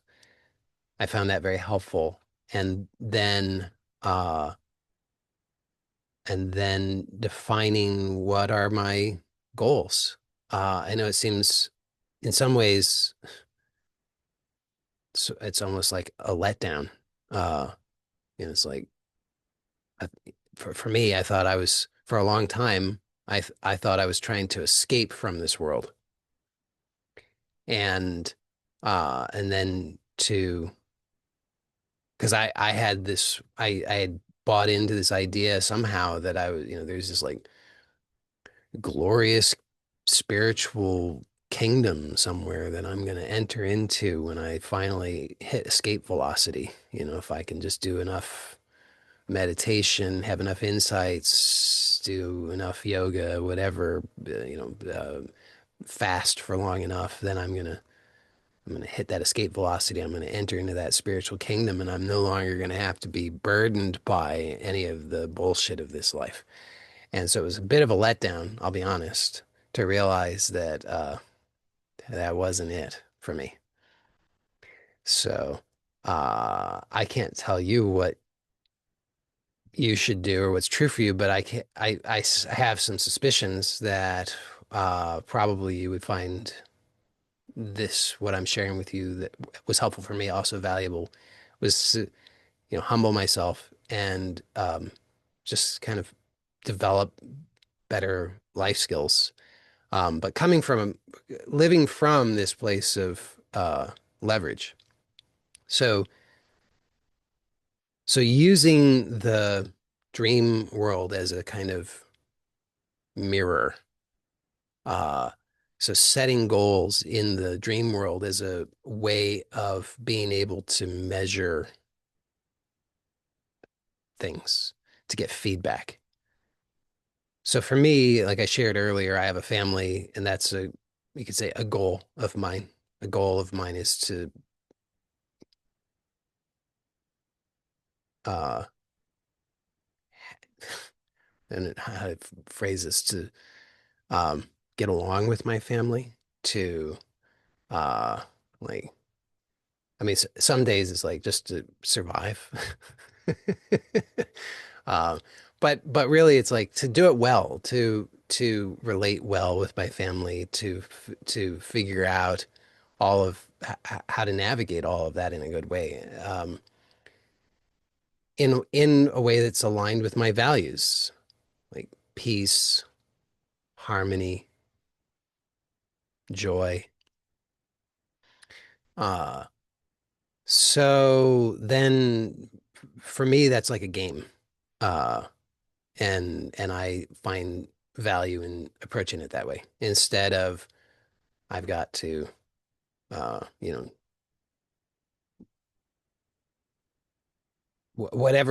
however I used to think of things. It was instead of making it miserable, it's like it's just this is a game.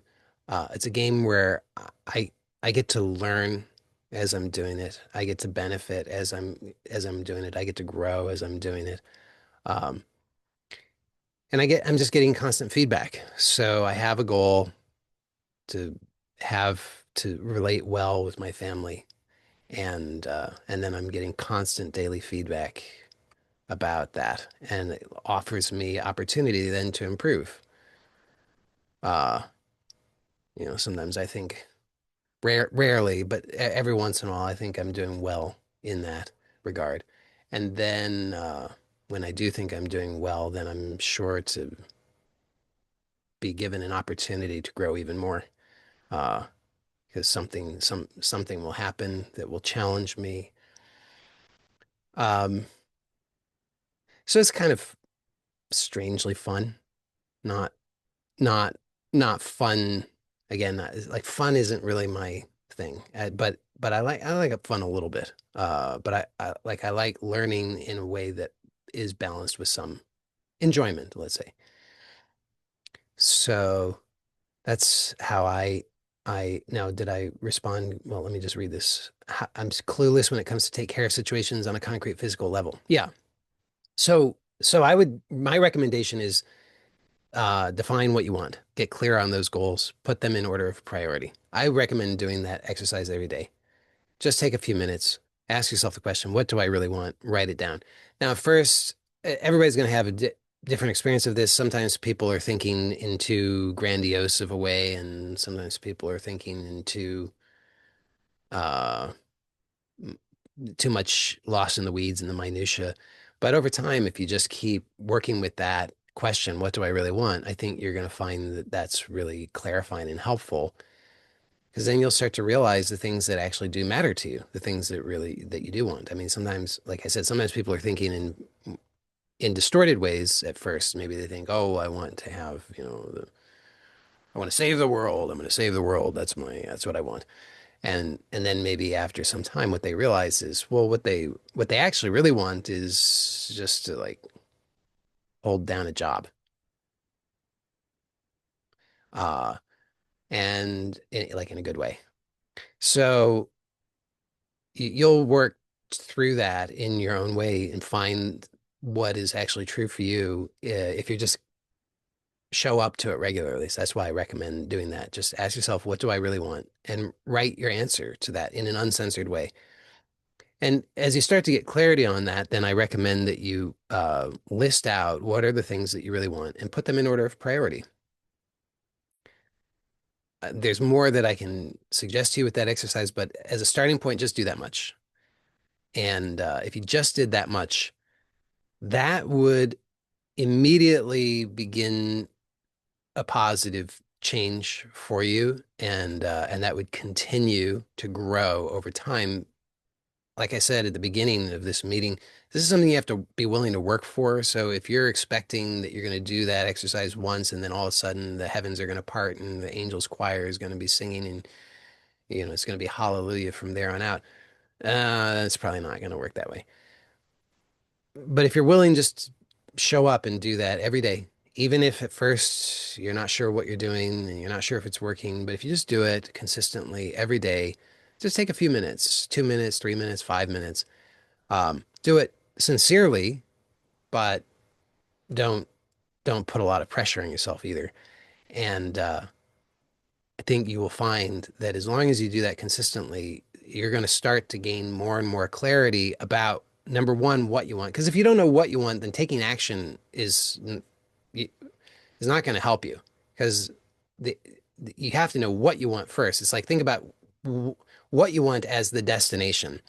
If you don't know where you're going, then taking steps is not useful because the chances of you taking steps that are going to lead you to where you want to go, if you don't know where you're going, is pretty close to zero. So the first step is to know what you want. And once you know what you want, then more or less the steps begin to present themselves with some increasing clarity as well. That's a bit of a process. There's more you can do to refine that, but number one thing is just get clear on what you want. And that simple exercise, if you do that consistently, will help you in that regard. And then, like I said, the steps will start to also present themselves. And they're usually simple, they're usually small, they're not easy necessarily, they could be, and they're also usually primarily internal. Not that there aren't external steps that are also appropriate and useful. But I would say the majority of the steps are internal because if you don't get the internal stuff right, then the external stuff isn't going to be right, at least not in a sustainable way. And what I mean by that is like it's usually not about so much what you do externally or what you say. Not that those things don't matter, but uh it's where you're coming from. It's the clarity or lack thereof that you have. It's how much awareness do you have about your own beliefs, your feelings, your emotions, and the internal process that you use in order to produce all of that.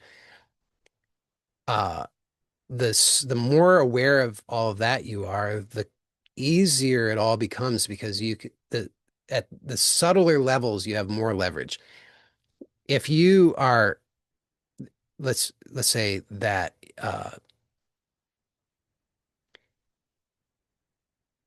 let's I have no idea in this particular case because you didn't give any detail about anything really, but I'll just use the example of the context. If there's some particular relationship that you're wanting to improve, where you're feeling some pain in that relationship.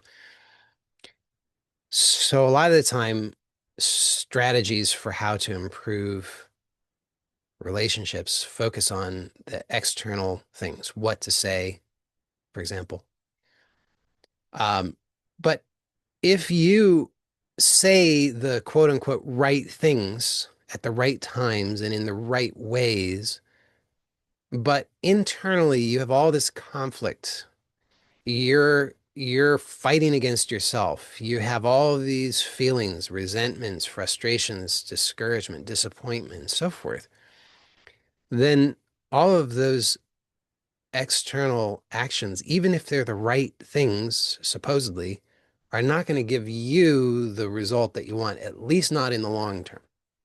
Whereas if you get clear on the inside and you let go of and resolve the inner conflicts, and so you're experiencing harmony and clarity within yourself, you're no longer holding on to old resentments and frustrations and disappointments and so forth. And instead, you know what you want and you know how to choose that within yourself. And you can come from that place of already experiencing that fulfillment within yourself because you're choosing it. You're not making that dependent on anything or anyone else. Well, then that's just going to make everything easier. And uh, and for the most part, you probably don't even need so many of the external techniques and guidances and steps at that point in terms of what to say and when to say it and how to say it. Or to the degree that those things are useful, you'll be able to make use of them in a much better way because you'll already be coming from a place of fulfillment and peace rather than a place of frustration and urgency and disappointment, and all that kind of stuff. So, uh, I think I gave you a lot to work with there, uh, and I'll leave it at that.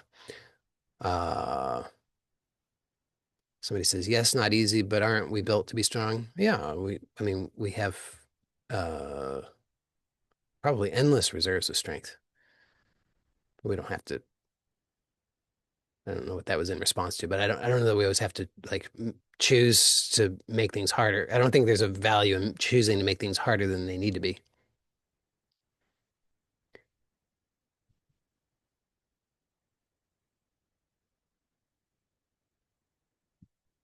Somebody says, what's the most effective and efficient way to apply the lesson today to having the money show up very quickly? Um, I have already identified the values that underlie these goals, wholeness, prosperity, and tune into the resonance feeling of those values as I focus on the goal. Consistent attention, actions, awareness of true nature, etc., are dialed in. Okay, well, um, I mean, so okay, are so I what I would do, if I what I would do in your situation. I mean, I don't know the exact details, but given you want money, uh, I what I would do is I would write it down. I would do that every day. I would write down this is this is my this is what I want.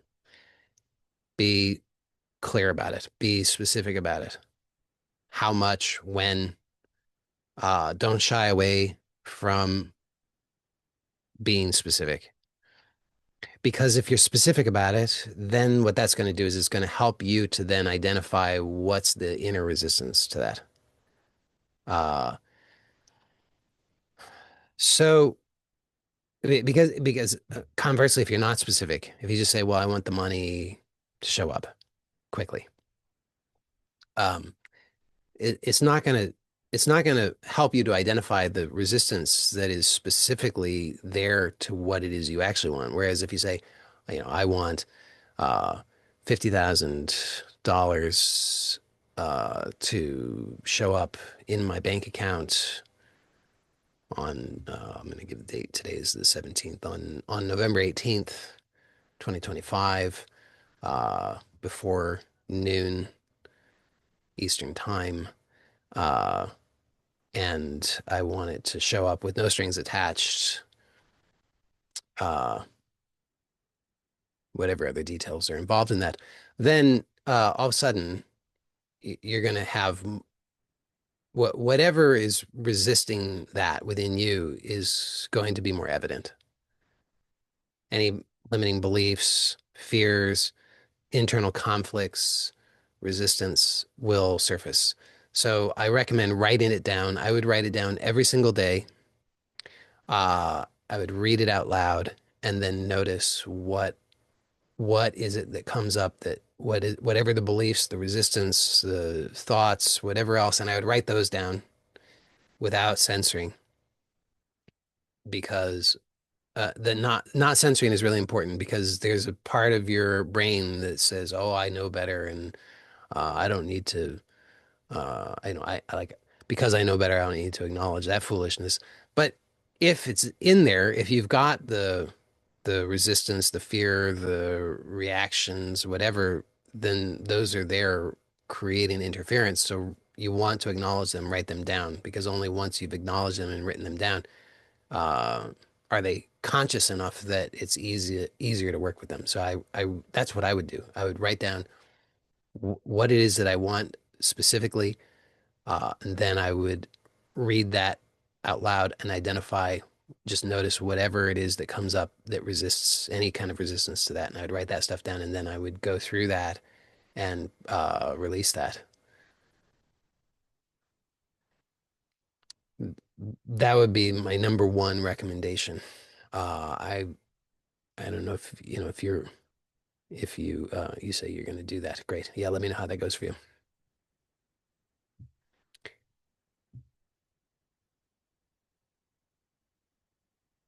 Somebody says, when you say that switching your attention from one goal to another costs energy, do you mean this in a physical or non-physical way? I understand that it works like this in the cognitive sense, but if you meant this in a non-physical way, how do you know this?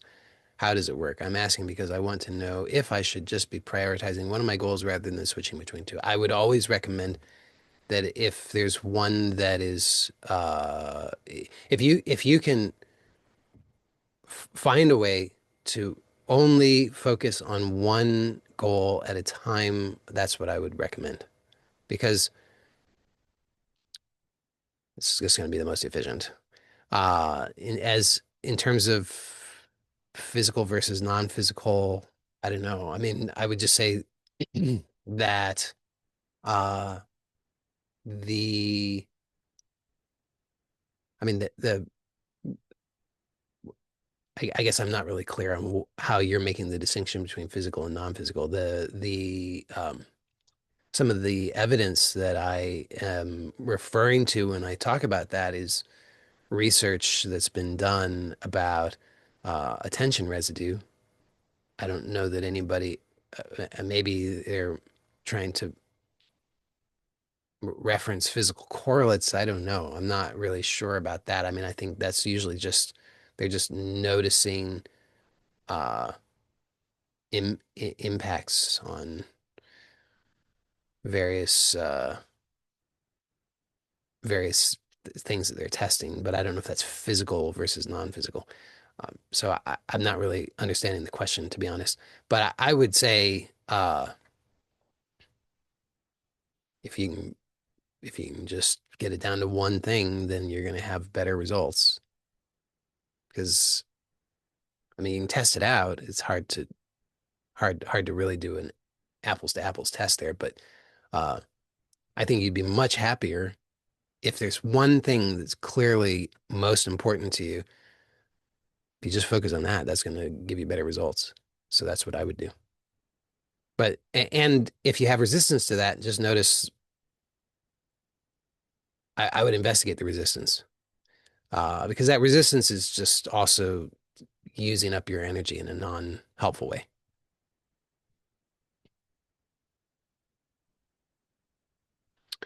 Somebody says, I understood our existence is independent on the external circumstances. And if we have triggers, it's because we sleep. How can we be more awake? Well, anytime that you're in pain, physically, mentally, emotionally, in any way, I would just recommend utilizing that as a reminder.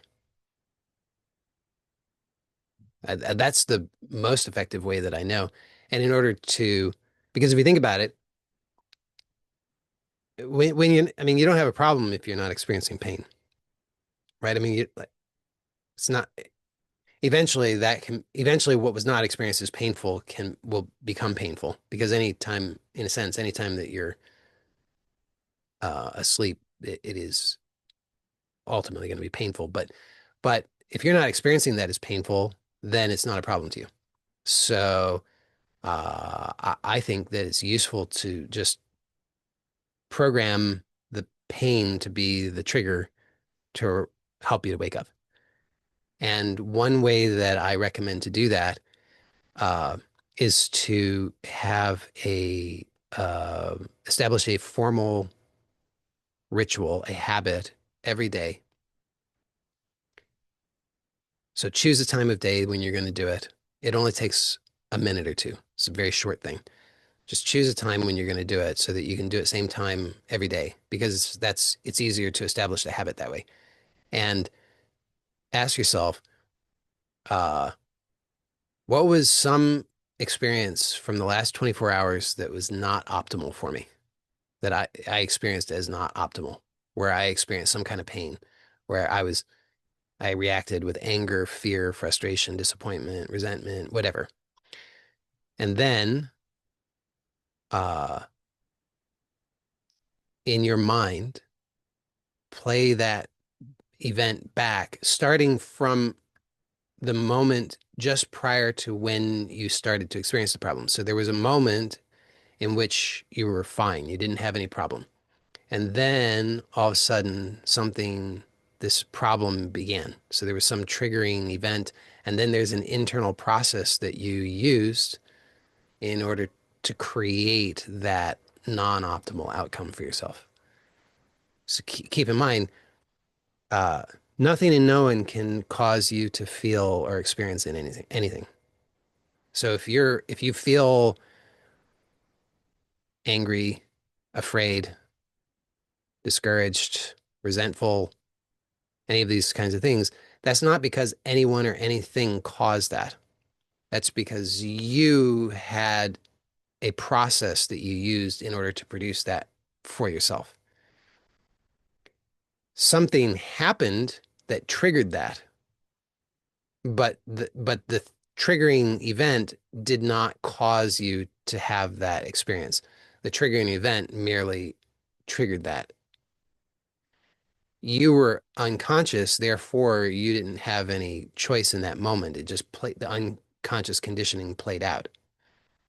But this this exercise that I'm suggesting, you can play that back and become aware of the internal process, and then you can practice doing it differently.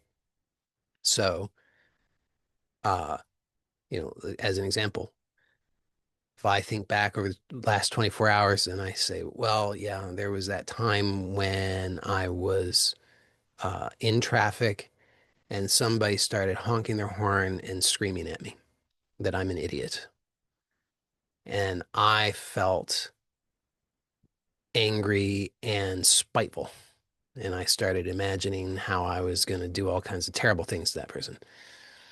So uh, I would go in my mind, I would go back and I'd play that through and I'd Just go back to just before anything happened, and I think, okay, there I was sitting in my car, no problem. Then I hear this honking and somebody yelling, and I look and I see that they're yelling at me. And I just play that through very slowly to notice what happened next internally. Well, then I thought, uh, I'm just making something up. I thought, uh, how dare they? They should not treat me that way. I'm, uh, I don't deserve this. And whatever the next step and the next step and the next step. But I want to just identify what was that internal process that I used in order to produce that painful experience for myself. Then, I mean, just that awareness is transformative. But if I wanted, I could take it even further, and then I could imagine what would be a different way that I could do that. So I'm sitting in my car, I hear honking, screaming. I look, I see, like, oh, it seemed to be screaming at me. I could practice that then, just remembering, well, what I want is peace. So whatever uh, sensations are occurring, I can just release the unnecessary resistance. I can allow whatever it is that's happening to occur. I could allow, I don't, if there's a tendency to want to defend or protect myself, I can allow all of that just to pass through. So I could practice that. That's what I would do. Um, because if you do that every day, if you just every single day, just for a minute or two, if you practice that, then what will happen is, I mean, first of all, you're going to be reprogramming your way of doing things. And for another, you're going to start to make that kind of awareness automatic so that anytime that you're experiencing pain, you'll almost instantly become aware of it and you'll realize that you are making a choice and you can start to release whatever that habit of self-torment is. That's my recommendation for that. Somebody says, in a few of your older videos, you've said a few things that have profoundly stayed with me. One is the mind is the beloved servant of consciousness, and the other is there is no boundary, only concept. Great. Glad those were helpful for you. Somebody says, if limitation is only a belief, is it productive to try and manifest something if we think something we think is impossible, assuming it's somehow an authentic desire? Well, uh, yeah, I mean, somebody responded to that saying my suggestion is to release the belief about it being impossible and the other beliefs related to the goal. Yes, I mean that would basically what I would say too. Um, so I mean, because think about it, if you believe something is impossible, then do you think that's going to get in your way?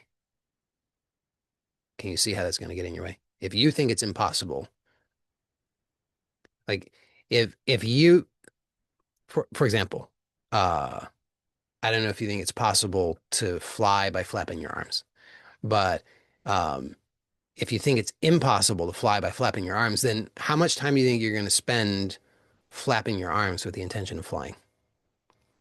Hopefully not much, right? Because if you believe that it's not possible, then you're not going to do it. That belief that it's impossible is going to prevent you from taking the actions that are congruent with the thing that you think is impossible. So definitely if you want something, then you've got to let go of the belief that it's impossible. Because the belief, the idea that something is impossible is always wrong. I mean, like that's clearly wrong. Everything is possible. By definition, everything is possible.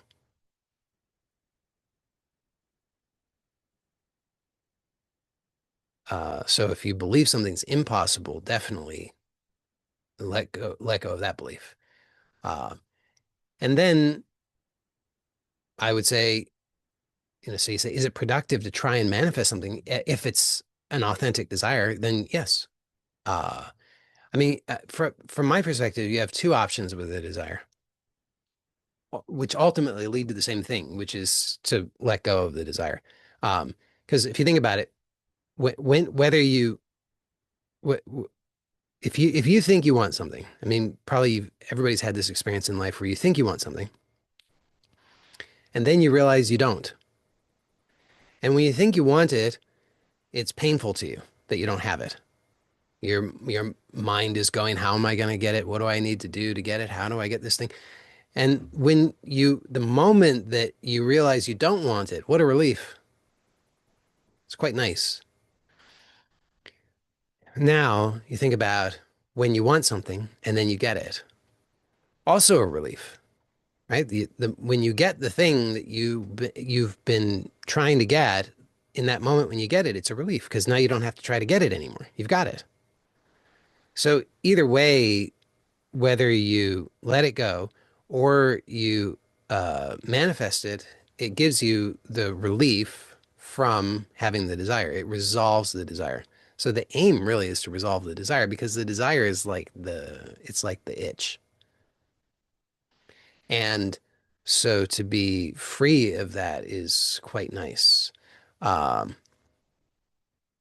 so if you can let go of a desire, then that's the most expedient way to do it because that's pretty easy if you can do it.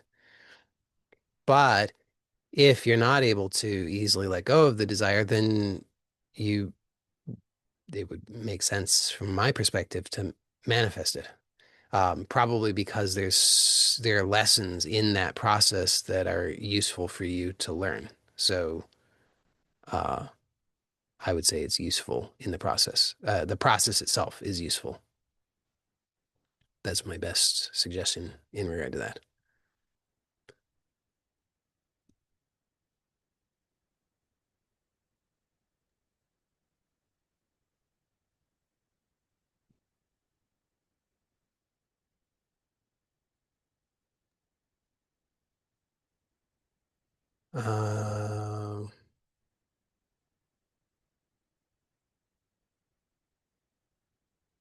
Uh, for the person who says they booked the session, but now they want to cancel, that's fine. Just email me about it. And that way and then I can cancel and refund you.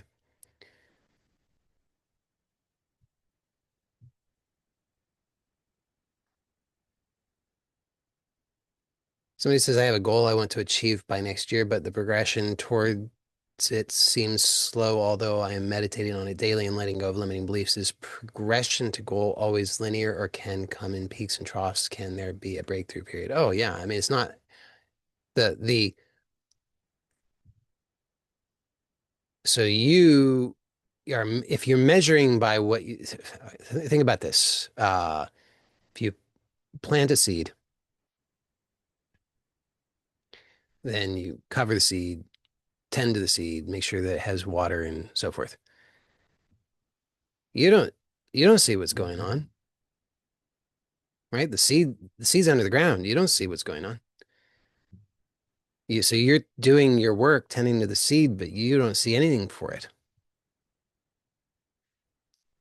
So is it that now so in some sense, is it linear? I don't know if it's linear exactly, but there's always movement. There's always growth and change taking place, but much of it you don't see.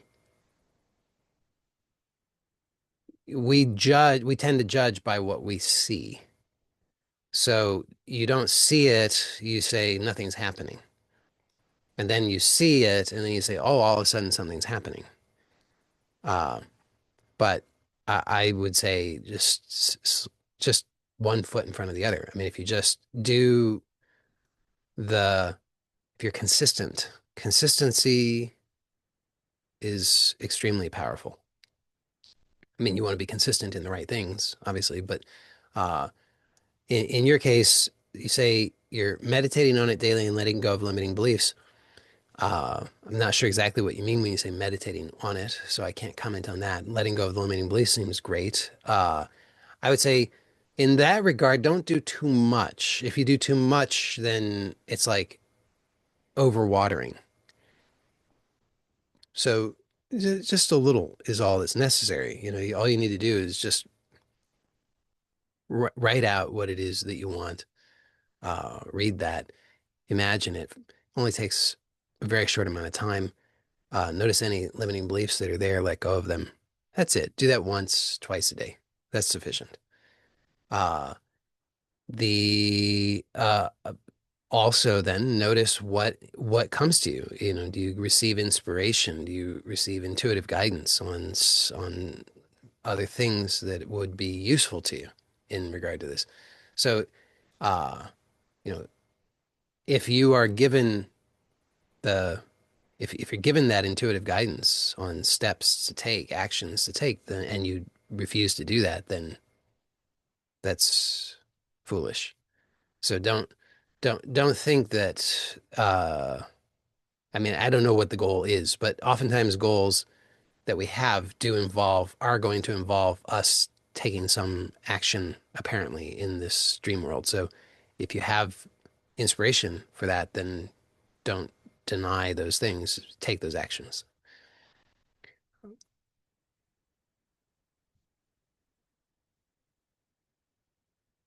It's a very long one here. Uh,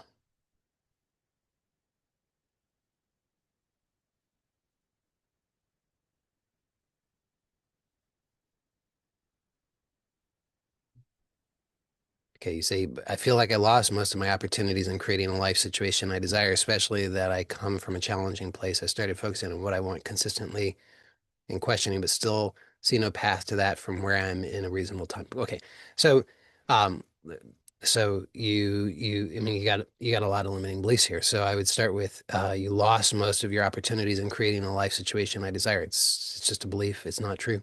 So you got to get clear that that's just a belief. It's not true. And as long as you're believing it, the thing about beliefs is that they're not true, but as long as you believe them, then they are going to govern your life. I mean, the thing about a belief is as long as you hold it, then that shapes your experience. It's not true, but it does shape your experience. So it's going to be it creates it's like a self-fulfilling prophecy. You believe that you've lost most of your opportunities in creating a life situation you desire. Therefore, you're going to see lots of evidence that that is true. That will seem true to you as long as you have the belief. It is not true. It just seems true to you because you have the belief. So you if you want that to change, you got to let go of the belief. Uh, is really definitely not true. It is absolutely uh, nonsense. So you want to get to a place where you can recognize that it is nonsense. Um, you say, especially that I come from a challenging place. I'm not sure, I'm not sure what. So there's more limiting beliefs involved in that. I'm not sure exactly what they are because it's not well formed. But um, but notice what are the limiting beliefs involved in that? Like what does that have to do with? Because if you say, especially that I come from a limiting place, as though that was somehow a problem, somehow it was a hindrance. Why is that not supportive? Having come from a challenging place, why is that not supportive for you? I mean, it would still be a belief. It would be a belief that it's supportive, but why not choose beliefs that are helpful for you instead of choosing beliefs that are just getting in your way? So you got to let go of that one too. Like coming from a challenging place is not a problem. No way that that's a problem. You could perceive it that way and therefore experience that, but it's not true. It will seem true to you because you have the belief, but it's not actually true. Then you say you still see no path to that from where I am in a reasonable time. Well, let go of the idea of a reasonable time. Uh, try on an unreasonable time. Like, what about what could you think about this? Because you say what you want, freedom and abundance. Okay, so what would be an unreasonable time? Like, what about instantly? Like your mind says, well, it's impossible, so it's very unreasonable. So instead, start challenging yourself. Well, what about how could I experience freedom and abundance instantly, right now, instead of pushing it off and saying, I need a path to get there in some reasonable time? I need it now. Where is it? How can I access that now? And don't accept, and that's going to bring up a lot more limiting beliefs, reasons why you can't, where it is, where it's not, how you can't have it, you're barred from it, all this stuff. If you want it, then you have to be unreasonable. You have to be. You can't settle for, you know, because what you consider to be reasonable is is all determined, it's defined by all of your limiting beliefs. So you just got to be willing to be unreasonable about it and take small, consistent steps. If you're thinking, I need this freedom and abundance to look a certain way, and you're thinking it's this very large, dramatic thing, I'll be the king of the world. Well, good luck. But what about right now? Choose the freedom and abundance that you can choose now, and then choose now, and then choose now, and then choose now. Because here's the amazing thing about it. And I know the big reason why people don't benefit from what it is that I'm sharing is because it seems so small and insignificant and attractive because it's not this big flashy thing. It's not like I'm suddenly I am the king of the world and everybody's bowing down to me. It's not like that. It's right now I can take this one simple small step. I can choose the freedom and the abundance that I can choose right now. And even if it's just the smallest, tiniest little bit, like notice this freedom. Could you choose freedom right now from the tyranny of your own limiting beliefs, even for 1 second? And you can. You absolutely can, just for 1 second. Now, as you do that, the next thought that's likely to come into your brain is, well, that's not enough, right? Am I right about that? And so then you're like, well, I need to look for the next flashy thing, the big thing, the thing that's going to change my life overnight in this big dramatic way. And you've been playing that game as has everybody else for a long time. And where has it gotten you? And you can say nowhere because you're right where you have been. If anything, it's worse. And I promise you that if you choose freedom, even in this very small way, if you just start to choose freedom for 1 second, if you were to only do that for just once every day, it's not much, but it's almost nothing. But if you were to do that every single day, just choose freedom for 1 second, then the amazing thing is that 1 year of doing that, you will be so much more familiar with freedom. You will know about freedom in ways that almost nobody else on this planet knows about. You will become a, you will start to become an expert in freedom just by choosing freedom for 1 second every day.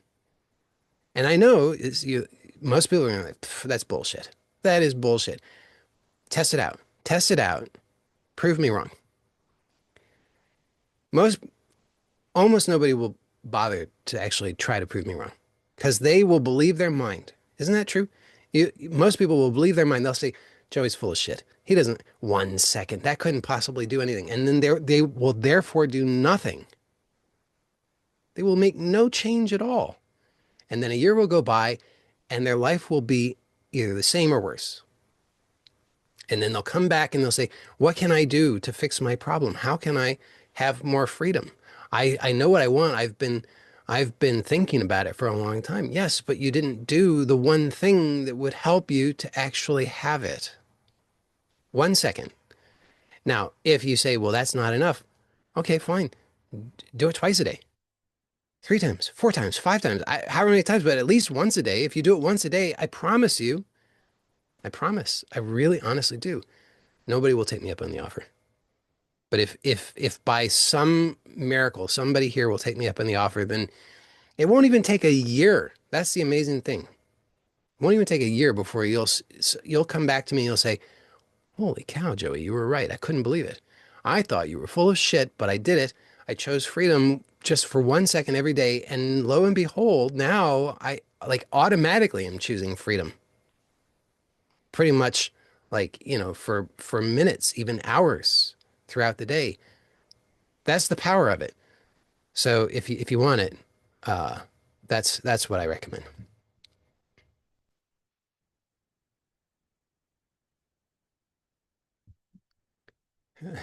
I don't want love without peace, and I prefer peace without love. I don't want love without joy, and I prefer joy than love. Well, yeah, I don't know I didn't know how to figure that one out.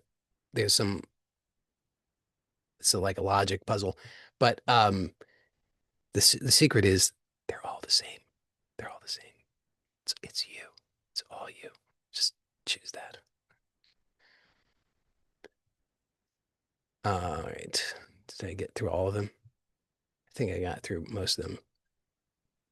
Somebody wants I can't explain. You can go back through the recording to get the exercise to the person who wants to explain the exercise. Uh, Somebody wants the money to just show up in their bank account. I don't know. I mean, it's just I gave my best advice already regarding that. So do what you will with it.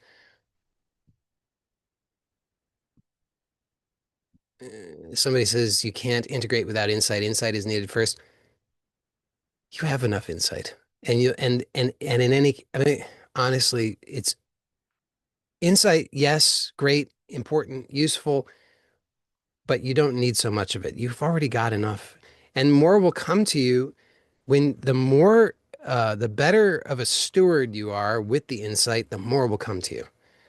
I mean, it's like the parable of the talents. You know that one? I like that one. The it's from the Bible. Uh, and it's like there's the the wealthy guy. He goes away. He's got these three people who are operating his estate, and he gives them some money. Talents are the currency. And then he comes back and he says, "Okay, what have you all done?" And and the one says, "Well, look, basically it's like I invested the money, and I here's the here's what was the result of that. I made more money." And the wealthy landowner says, "Oh, good job, good for you." Second one, same thing. Third one says, uh, "Well, I didn't want to lose it, so I buried it, and I dug it up when I heard you were coming home, and here's what you gave me originally." And the landowner is just furious, absolutely furious. Like, "You fool, you idiot, you moron. Get out of my sight." And he says, like, "Take everything from him and give it to the one who invested my money well." And this is where to those who uh, to those who have more will be given, and to those who have not, all that they have will be taken from them. That's where that comes from. See, people, they're just out there. They're like looking for these insights, and they're not good stewards of the insight that they already have. They dismiss it. They say, I don't have any insight. I don't have any insight. I, I'll do something when I have enough insight. When God gives me some insight, I'll do something, but I don't have any insight. I got to go look for some more insight. Well, good luck. You'll just keep doing that your whole life. You have enough insight, I promise you. And more will be given to you when you demonstrate that you can actually do something useful with it, when you can integrate that. So I really think integrating is the thing. It's just integrate. Just just do keep it simple. I mean, if you worked with I gave like honestly, I don't know how many the little exercises I gave here, but I gave a number of really, really powerful exercises. If you just worked with them, it will take you less than a couple of minutes a day. If you did all of those, if you did one of them every single day for the next couple of months, you would absolutely see. You'll be one of those people. If you do it, you'll come back to me. You'll say, Joey, you were full of shit, but turns out you were right. Uh, all right. Another long one here. Uh, okay.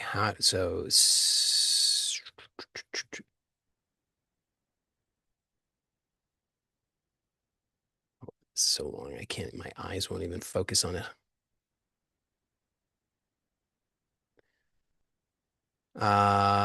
Okay, I have discovered using your, I just have to read the whole thing, otherwise it's going to be here all day. I have discovered using your processes that I go off track and experience problems when I refuse to set up reasonable habits to preempt the unwanted experiences before they arise. That seems so right and sensible, but there is something in me that persistently blocks it, consciously setting up good habits, even though I know I'm mindlessly following mechanical, unconscious habits that don't serve me. How do I get myself out of this stupid mindset? It's like I still need to be a perpetual rebellious teenager when I'm old enough to be the exasperated grandparent. Yeah. Um, well, I would say back to something I said at the beginning, be gentle with yourself. So if you recall, I gave a presentation um, about uh, two important points in that, which is uh, all all parts of yourself have positive intention and all parts are necessary.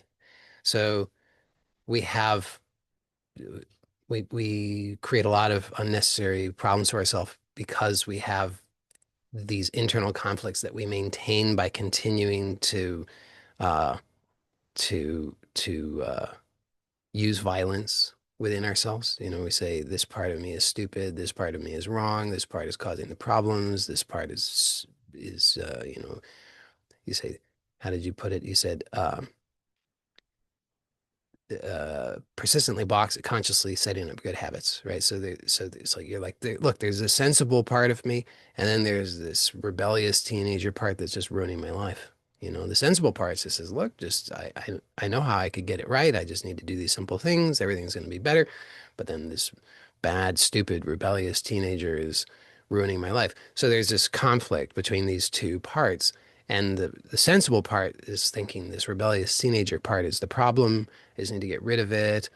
And the rebellious teenager part is like, you know how they are.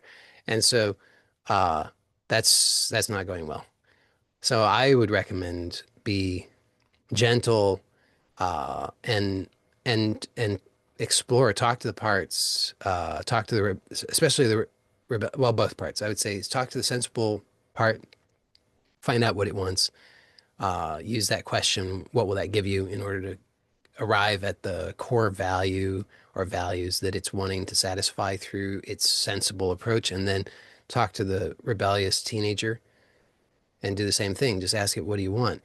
And importantly, do so in a way where you're actually genuinely interested in that part of yourself. So don't do it just as a way of trying to get rid of the part or something like that, but actually really see and understand the value and importance of that part. Appreciate that part, that rebellious teenager part, and say, you're an important part. I'm sorry for the attitude that I've taken toward you, and I would like to know what is your positive intention in uh, rebelling against setting up good habits. It's gonna, and then you just keep asking, what will that give you? What will that give you? Until you discover what is the core value or core values for that part. What you're gonna find surprising, not surprisingly, I don't know. Usually like 7 or 8 times out of 10, both parts actually ultimately are trying to satisfy the same value. It's not always the case, but oftentimes it is. They just have very different strategies. Um, but even if it's not exactly the same value, they will be ultimately compatible values. It's like they want like peace and harmony. They want joy and freedom. They want love and abundance, whatever. It's like they totally go together, but their strategies, the one part is like, we just need to be sensible and button it up and, do the nice things. And the rebellious teenager's like, no, screw that. I just want to drive cars fast. And, but so the strategies don't work together, but their ultimate aim does. And when you really, uh, work with these parts in this gentle, loving, inclusive way and get them together to collaborate, to work creatively together, you'll find some way to satisfy what both parts are wanting in a way that will work well for you. And I can't predict what that's going to look like in advance, but that's my recommendation. Somebody says this meeting today feels much more challenging than usual and also very valuable. Good. Glad. That was my intention.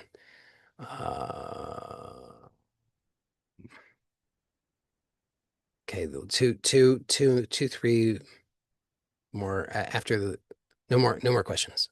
I'm gonna only the ones that are here in the chat. We're down to the last few. Where in the portal are the Monday session recordings? They're on YouTube usually.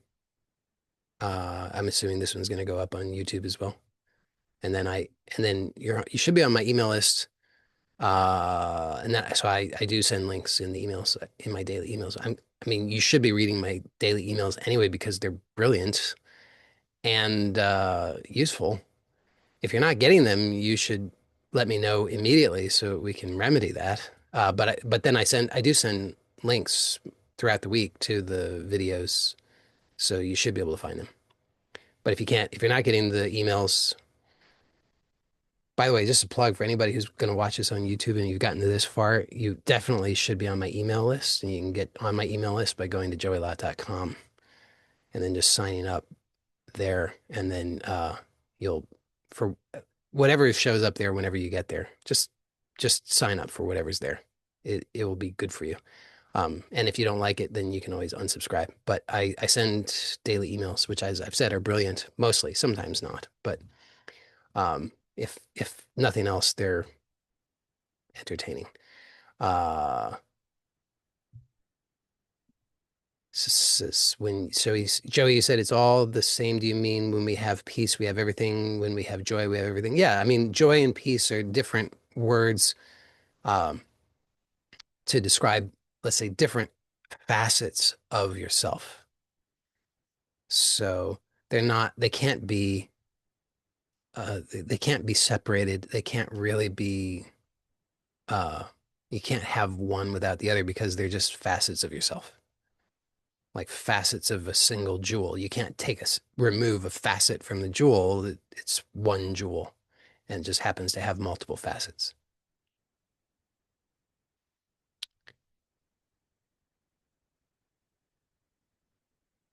And that's it. Amazing.